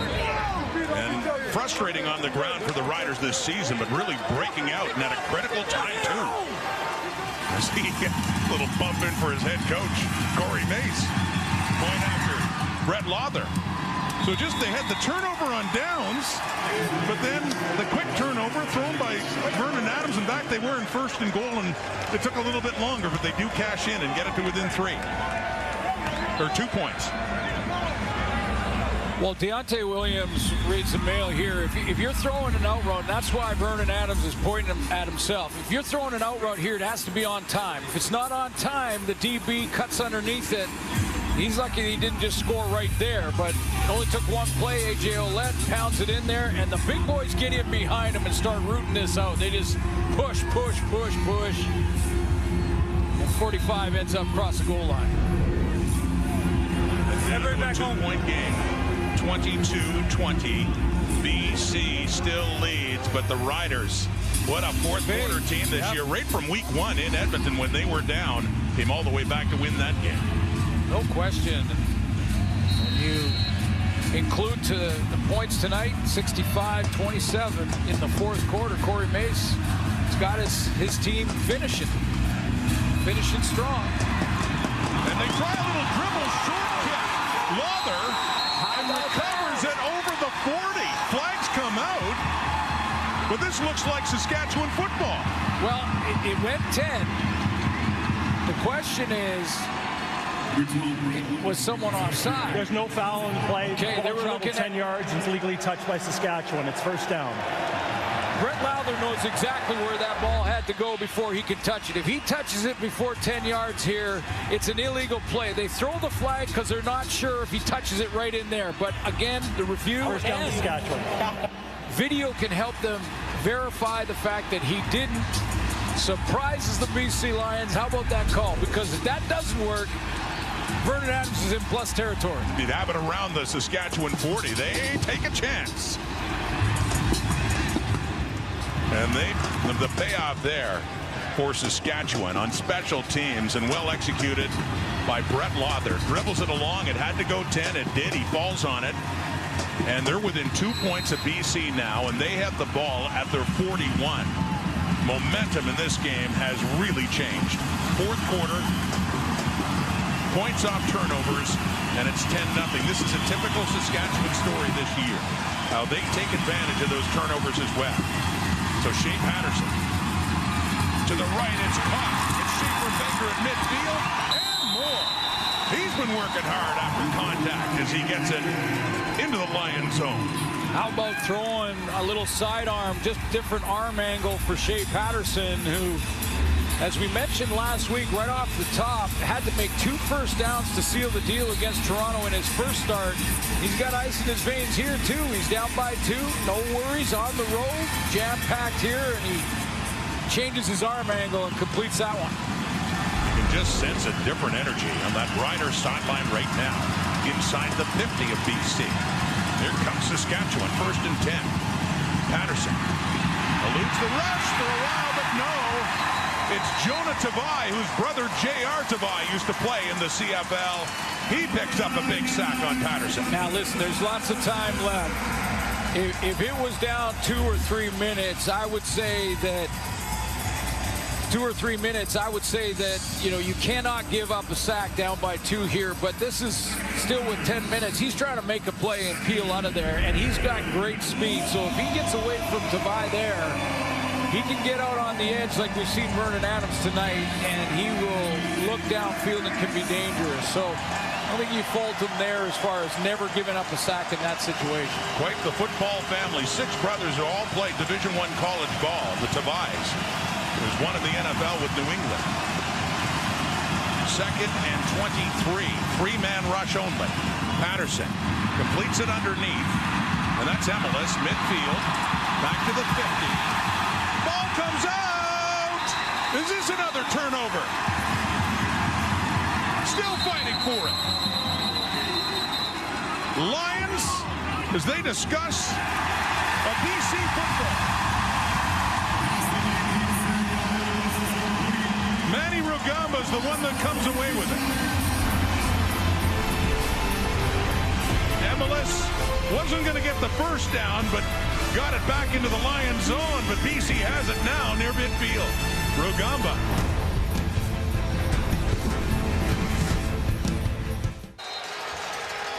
So BC now is winning the turnover battle, +1 in this one.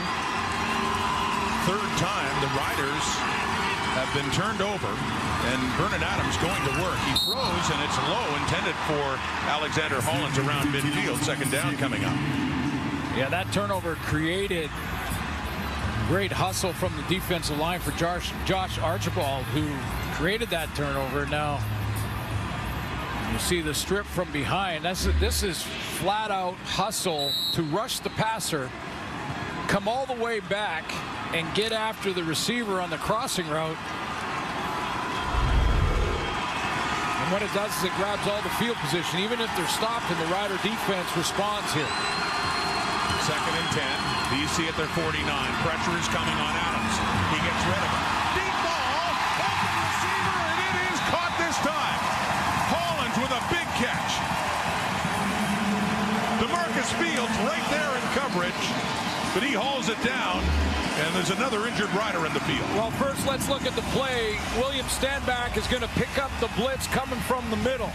So a little bit of a stunt up front. It's going to be C.J. Avery. He comes up, picked up nicely right here. That gives a chance to Vernon Adams to get it down the field on the deep ball. He launches it, and a guy who's been fighting it all night comes up with a catch. Hollins came in leading the CFL in receiving yards, came into this week, but as Glenn talked about, a couple of drops that could have been touchdowns, and it's more of the play of the #1 receiver along with McInnes for the BC Lions. The injured Rider is Micah Johnson, who is now up and now jogging off. Good sign there inside the 15 now of Saskatchewan's Rick Campbell's BC Lions. And see this game suddenly get very close, just a 2-point lead. Under 9 minutes to go here in the 4th quarter. And you see McInnes is back out in the huddle and stretching out that left leg. He's had to leave twice because of cramping. He's had a remarkable game. 12 catches, 203 yards, and a touchdown for number 18, Justin McInnes.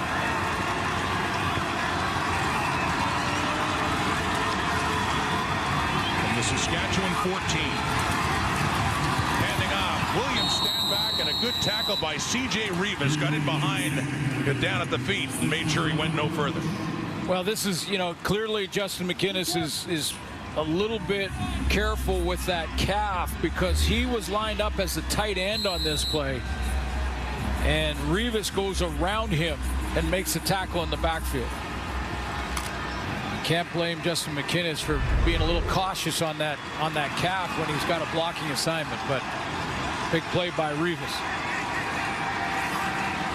2nd and 7 now. Adams takes off. 10, 5, touchdown. Vernon Adams calls his own number and takes it in for a much-needed BC major. Riders have been providing some pressure. We've seen Lanier in the backfield. They've sent some blitz.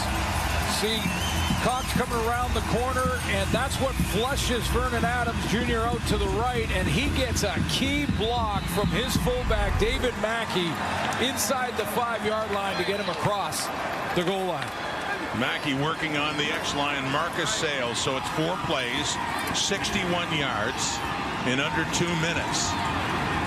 All the momentum lately had been Saskatchewan's. BC takes them back in a big way there to establish a 9-point lead again. A rushing touchdown this time for Vernon Adams, who sits on 399 yards passing.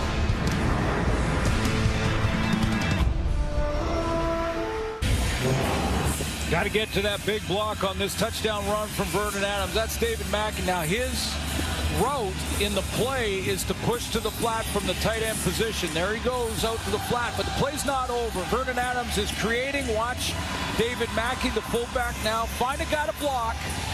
Get on him. Pads on pads and open up a run lane so that Vernon Adams can get that last 5 yards to get the pay dirt. So back to 9. Flintoff kicking off. Still lots of time for the Riders halfway through the 4th quarter, needing to get their momentum back. And that will help with Mario Alford.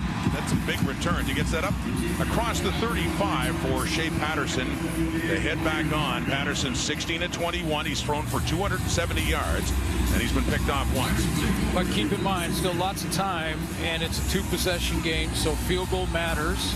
If they can get in field goal range first, put the defense back out there and see if they can get the stop to have the ball last. Have the ball last in a 1-possession game. Zach Fry in on the offensive line now after the injury to the right tackle, Jamarcus Hardrick. Fry in his 2nd year out of Western. Logan Furlan is playing that tackle spot. AJ Ouellette has some room and another big run and a hurdle too. Up across the 50 and a first down on the ground for the Saskatchewan Roughriders. The big boys up front here take care of business right at the point of attack. Big on big opens up the hole, and AJ Ouellette. This is tough on the DB. That was Ronald Kent going, do I brace myself for contact here? I'm going to brace myself and go low, and just turtled him. Normally the go-to move for 45 is just put the head down and steamroll. There he goes again. Ouellette up to midfield. But he's needed a breakout game because it's been slow going since he came to Saskatchewan. He was averaging 3.4 yards a carry. He's a little hobbled there as he gets up, but he's at 72 yards so far in this game. Well, started that second half with, on the first drive, a 27-yarder. So it looks like he's going to definitely have to go out for 3 plays at least now, because the training staff will have to come out and attend to him. And you wonder again, just the heat and humidity here in Vancouver, that is this a cramp? Ouellette, who made a name for himself with the Toronto Argonauts, winning a Grey Cup in 2022 and taking over that #1 running back spot after an injury to Andrew Harris. That's how he got his chance in 22. There's Clint Ratkovich. Well, this looks like more than just cramping. I don't want to guess here, but Saskatchewan running back AJ Ouellette. Well, tomorrow Indiana Fever face the #1 team in the Western Conference, the Minnesota Lynx, for another WNBA clash. Don't miss it. 4 Eastern, 1 Pacific. And TSN will miss Caitlin Clark. That one. Ouellette walks off. Really good news that he's walking off. Little jog at the end. I think he'll be back.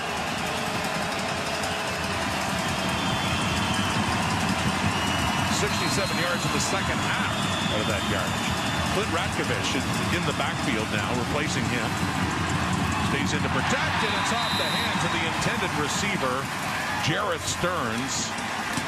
And so third down is coming up, and Corsack is coming on to punt this football away. Manny Rugamba is having himself a game in that BC secondary. That Stearns little cross motion then cuts across the face of Rugamba. Remember, he recovered that fumble created by Archibald and now gets the knockdown. So Terry Williams back.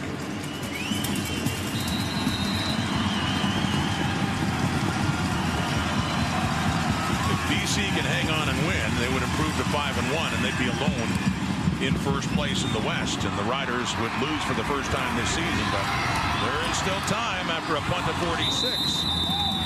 Calling upon the Saskatchewan defense again is Corey Mace to stop Vernon Adams. They've managed to pressure him. They've picked him off a couple of times, and yet he is still on the threshold of another 400-yard passing game. He's at 399. He is at 400-yard passing games in his career.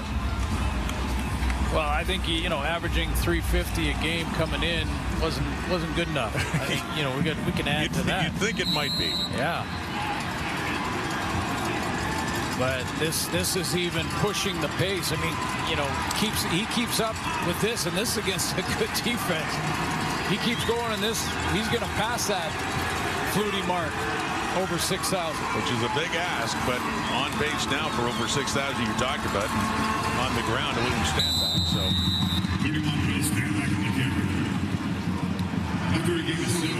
Micah Johnson's got to be careful here with whomever he's sparring with.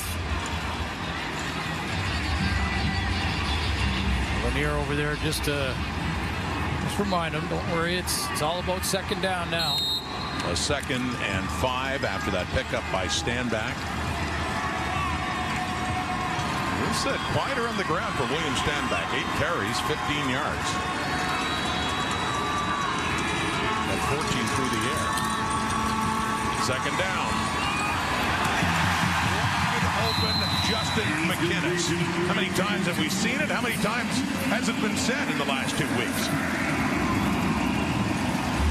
Well, he's on fire. He's on a roll, and this is press coverage across the board. It looked like, and then all of a sudden he just gets let go. I mean, it was a corner route, and C.J. Avery just kind of dropped him.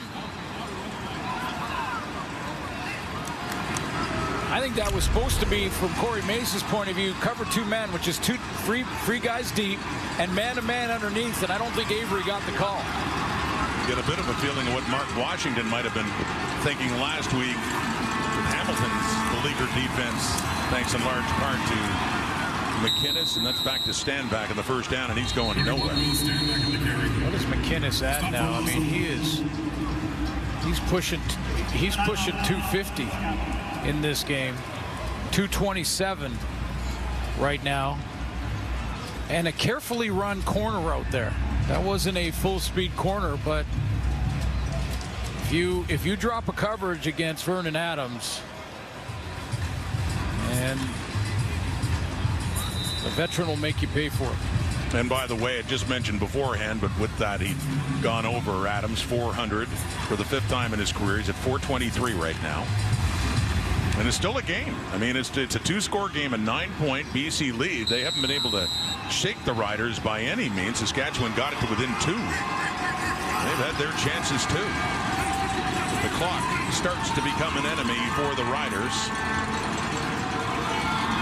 Still a CFL eternity at 4:10. Pressure, and Adams gets rid of it.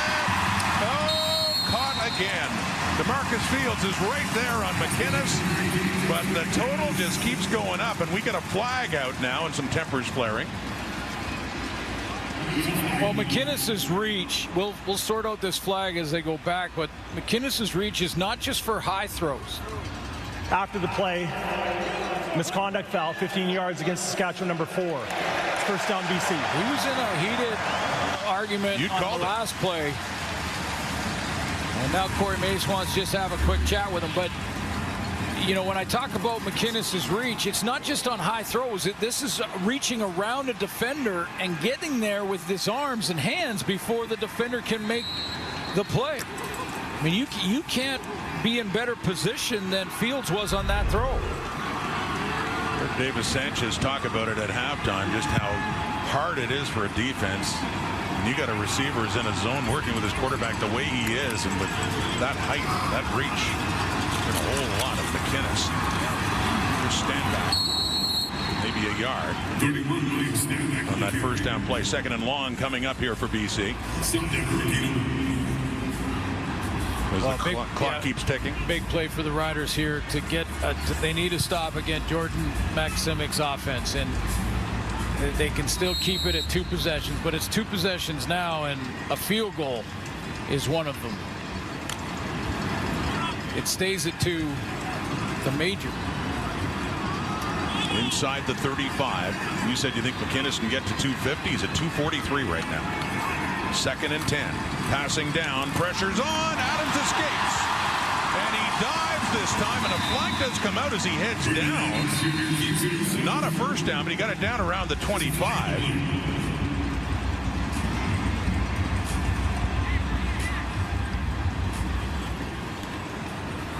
Felt like a rider hit him as he was going head first, diving, trying to get to the first down. Well, the flag came out way over on the sideline, right in front of the Lions bench.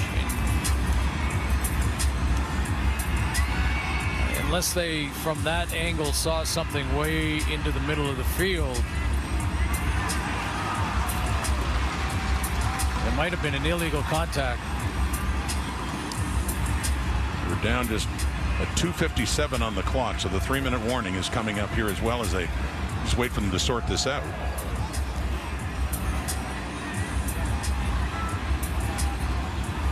Critical moment for the Riders here. All right, Lions fans, I know you're having a good time. So when the game is done, your night doesn't have to end. Just under 3 minutes to go. Looks like it is against Saskatchewan. We'll sort that out when we come back. Week 6 wraps up tomorrow. Drew Brown, who was hurt in Winnipeg, back with the Ottawa Redblacks, coming in at 2-2 against McLeod Bethel Thompson and the 0-4 Edmonton Elks. Coming off a bye and looking for that elusive first win, even though they've been very, very close. Not that it matters, but at a game here in Vancouver just a couple of weeks ago where it came down to the final play. Been back-to-back games that way. So watch the conclusion of Week 6 from Edmonton tomorrow, CFL on TSN. Penalty was illegal contact against the Riders, so inside the 25 for Adams and a first down. And it is caught. It's Alexander Hollins. He gets it inside the 20.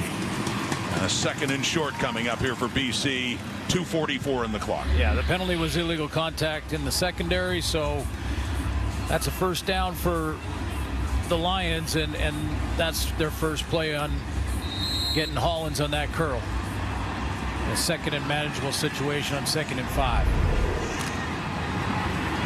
At the Saskatchewan 18-yard line. First meeting of the season between the Riders and the Lions. BC's trying to put a bow on it. Pressure. Adams is caught. And Milligan aggressively taking down the Lions receiver. That's Hollins. Caught that one, and he is still down. He timed this hit up very well and then hooked the leg, so it looked like Hollins maybe hit his head, the back of his head on the turf.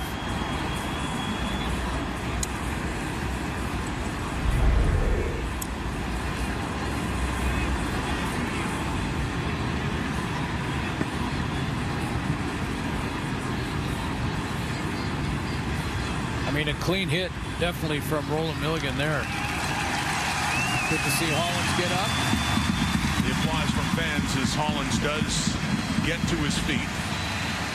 But they'll have to do a sort of full assessment if it's a head injury. It'll look like he'll be okay.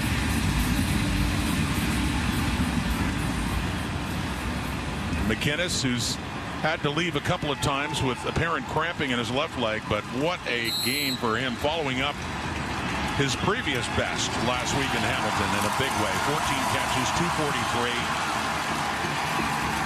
looking for a little icing on the cake right now. Heading down to 2 minutes as Lions are trying to put this thing away. Threatening from the Saskatchewan 12 at a 1st and 10. Stand back. And he's got lost yardage again. Caleb Sanders to help out C.J. Rivas, was the first to get the stand back for lost yardage. Yeah, Rivas knew the play. I mean, he was in the playbook on this one because C.J. Rivas he didn't think about any pass coverage responsibilities. He just said, they're going to run on 1st down to William Stanback. Saskatchewan. I'm going to go off the edge and just get in that backfield. And Corey Mace does call a timeout. 2 minutes on the clock. Trying to stop BC from taking over the top of the division. Stopping from a major here keeps the game alive, even though the time is the enemy now for the Riders. Each of these teams have big games next week against division rivals. And I think that was a thumbs up, Rod, from Coach Campbell with regards to Alexander Hollins. So that's some good news, and it's looking like a good news day for Rick Campbell ultimately. Back to the ground, stand back. Well, he gets free and inside the 15 again. But the Rider defense holding for another Sean White field goal try to come up here now and keep it within 2 scores, albeit it would be 12 points. And White has been absolutely perfect this season, not just the night. Well, the Riders wanted to, at the very least, do this. So even though it stays 2 possessions, it's still 2 possessions. Now they have to get 2 majors, but the time that Vernon Adams ate up on this drive was the issue. It's the big problem for them now. Sean White on again. He is 5 for 5, 20 yards. 6 for 6, 38 straight now without a miss for Sean White. I was talking about division rivals for these 2 teams next week as well, and in Calgary, McMahon Stadium, Wally Buono, Wall of Fame night, fittingly of course, between the 2 teams that he coached so well for so many years. A Hall of Fame coach, Lions, Stampeders, won Grey Cups with both of those teams. The GOAT. All-time leader in coaching victories in the Canadian Football League. How about 282, 4-time CFL Coach of the Year. And you look at those Grey Cup championships 5 times with the Stampeders in 92, 98. And then that 8 and 10 team in 2001. And then with BC, Dave Dickinson as quarterback, they won in 2006 and again with Travis Lulay. Beating Winnipeg in that 2011 game. And he did come back out of coaching retirement, if you will, a few years later. Finish up a remarkable coaching career, but just such unprecedented success. Wally Buono to be honored back in Calgary, where he was first a head coach in the Canadian Football League. Just a minute and a half under that now, 125. For excellent special teams coverage there by the BC Lions. So they're in Calgary next week, and Saskatchewan goes home to host the Winnipeg Blue Bombers, who won back-to-back games. Yeah, I was going to say that when we showed you that Ottawa-Edmonton promo for tomorrow, talking about the Bombers started over, and they broke out of that with a couple of wins in a row, and what a great game that was against Calgary. It really was. This week.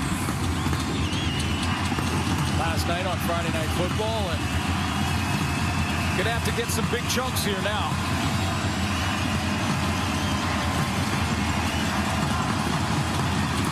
.125, first down from their 27.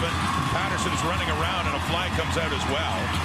Stays on his feet, trying to find a receiver, decides to take off and get close to the first down marker with 1:11 on the clock now in the 4th. I think there's a face mask, so he felt like he had the freebie. The problem was he was killing Holding time. Saskatchewan number 61. Oh, it wasn't. 10-yard penalty remains first It down. looked like he got a face mask with the way he snapped his head back. It's Trevor Reed, the left tackle, who does not agree, shaking his head, but nonetheless, it'll be A 1st and 20 as the Riders are pushed back towards their end zone. Saskatchewan started with that dramatic victory in Edmonton. They were down 3 touchdowns. Came back, scored those 21. Sean Bain with a big game in week 1. And then dramatically in a walk-off by Brett Lawther in Hamilton, then beat the Ticats again, and then the Argos last week to get to 4-0. Patterson throwing Mitch Picton, and no catch. He caught the ball, but out of bounds. Regumba was over there again. Manny Regumba's, and remember, he got hurt too and had to go out for 3 or 4 plays, or at least a series. And he's over there pushing Mitch Picton out of bounds. Still looks like he's limping.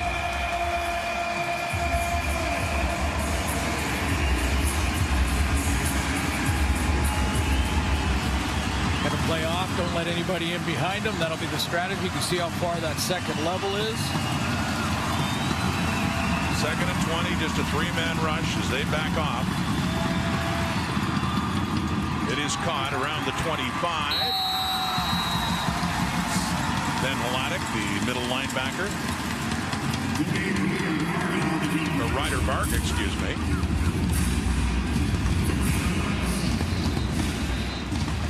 Saskatchewan native Bark. Down.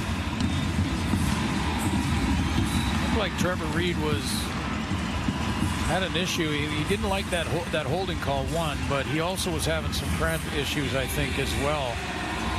The last couple of plays. So that coming in will be Miles Brown. A defensive lineman, but yeah, he wore number 90, but for this situation puts on an offensive lineman number 69. So Miles Brown to come in when they've lost Jamarcus Hardrick first, the right tackle. Zach Fry was the only backup O-lineman, and now with another injury, and awful to see Jamarcus Hardrick, who so many great years with the Winnipeg Blue Bombers at right tackle on that iconic offensive line during 4 years in that run to the Grey Cup game, 4 straight years, and then moving on as a free agent. He and Stanley Bryant, such great bookends. Oh yeah, on that offensive line. And the Bombers missed him. They missed him, especially start of the season. Now as I mentioned, they've snapped out of it and got back in the win column. Can Edmonton do it tomorrow night? Well, it's the 2nd straight week for the Red Blacks against an 0-4 team. They had Winnipeg. We were there when, and with that, it was good Bomber defense and a whole lot of running. Zach Collaros not able to play, and Chris Trebler got the start, and Brady Oliveira went off, and now Ottawa heads to Edmonton, and the Elks very hungry, I'm sure, to get in that win column. 3rd down, under a minute to go. They need 12 just to carry on here, and Patterson is running around again. Being chased, gets rid of it, and no. Jordan Perriman in there on Sam Emelis, and BC can run it out now with a 12-point lead.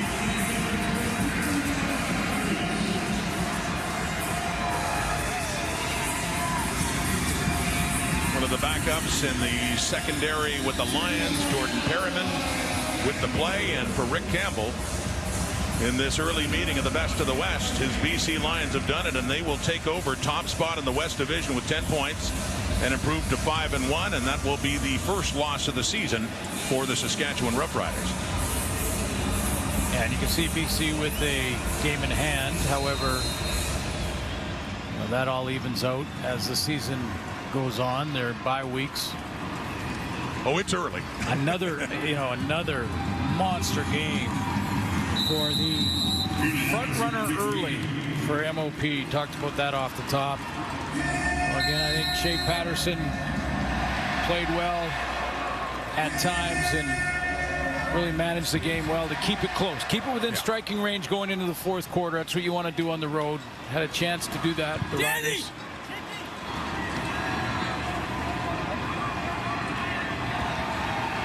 Vernon Adams, 26 of 42, 451 yards passing, and a lot of that, well over half of it, went to number 18, Justin McInnes. And Corey Mason said, and this is nothing on Shea Patterson, you're right, he had some solid moments in this game. Really did. But there will be questions about the health of Trevor Harris, and Corey Mason did say he does not expect him to be out the full 6 weeks on the 6th game. But not 2 either. Corey didn't say that, but not... No, not 2 either. Right. They had the bye as well. And then, so this would be timeout 3 weeks ago since the injury against BC. Hamilton. Still a second left on the clock. Timeout BC. But Patterson's numbers, 17 of 25, 278, was intercepted the one time. It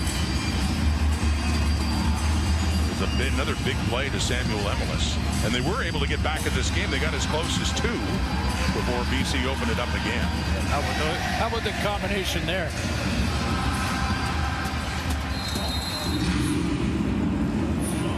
Now, Sean White is lining up. Now, is this just thinking of the season series? Get as many points as you can, just in case they end up with the same record at the end, and point differential is a tiebreaker? Yeah, because they only play each other twice. Well, there you go. So if Saskatchewan wins the next meeting, they do go to the point differential, so BC wants to get as many as they can. And also, that's 39, by the way. That ties Rene Paredes's second all-time record for consecutive field goals. What a game for Sean White. He adds another one there. So, a meeting of the best in the West. Sean White, by the way, 7 for 7 in this game. So he stays perfect. But for Vernon Adams, what a great start to the season. And as you said, BC just keeps rolling. Top of the West now. Top of the West, and a quarterback to receiver combination that is just off the hook great in Justin McInnes and Vernon Adams. Adams throws for 451. Justin McInnes targeted 14 times. He caught 14 for 243 yards and a touchdown. Tomorrow, wrapping up the week in Edmonton, the Elks and the Ottawa Red Blacks and the BC Lions not only top of the West, but they match Montreal for top record in the CFL. Thanks for watching the CFL on TSN, and have a great night.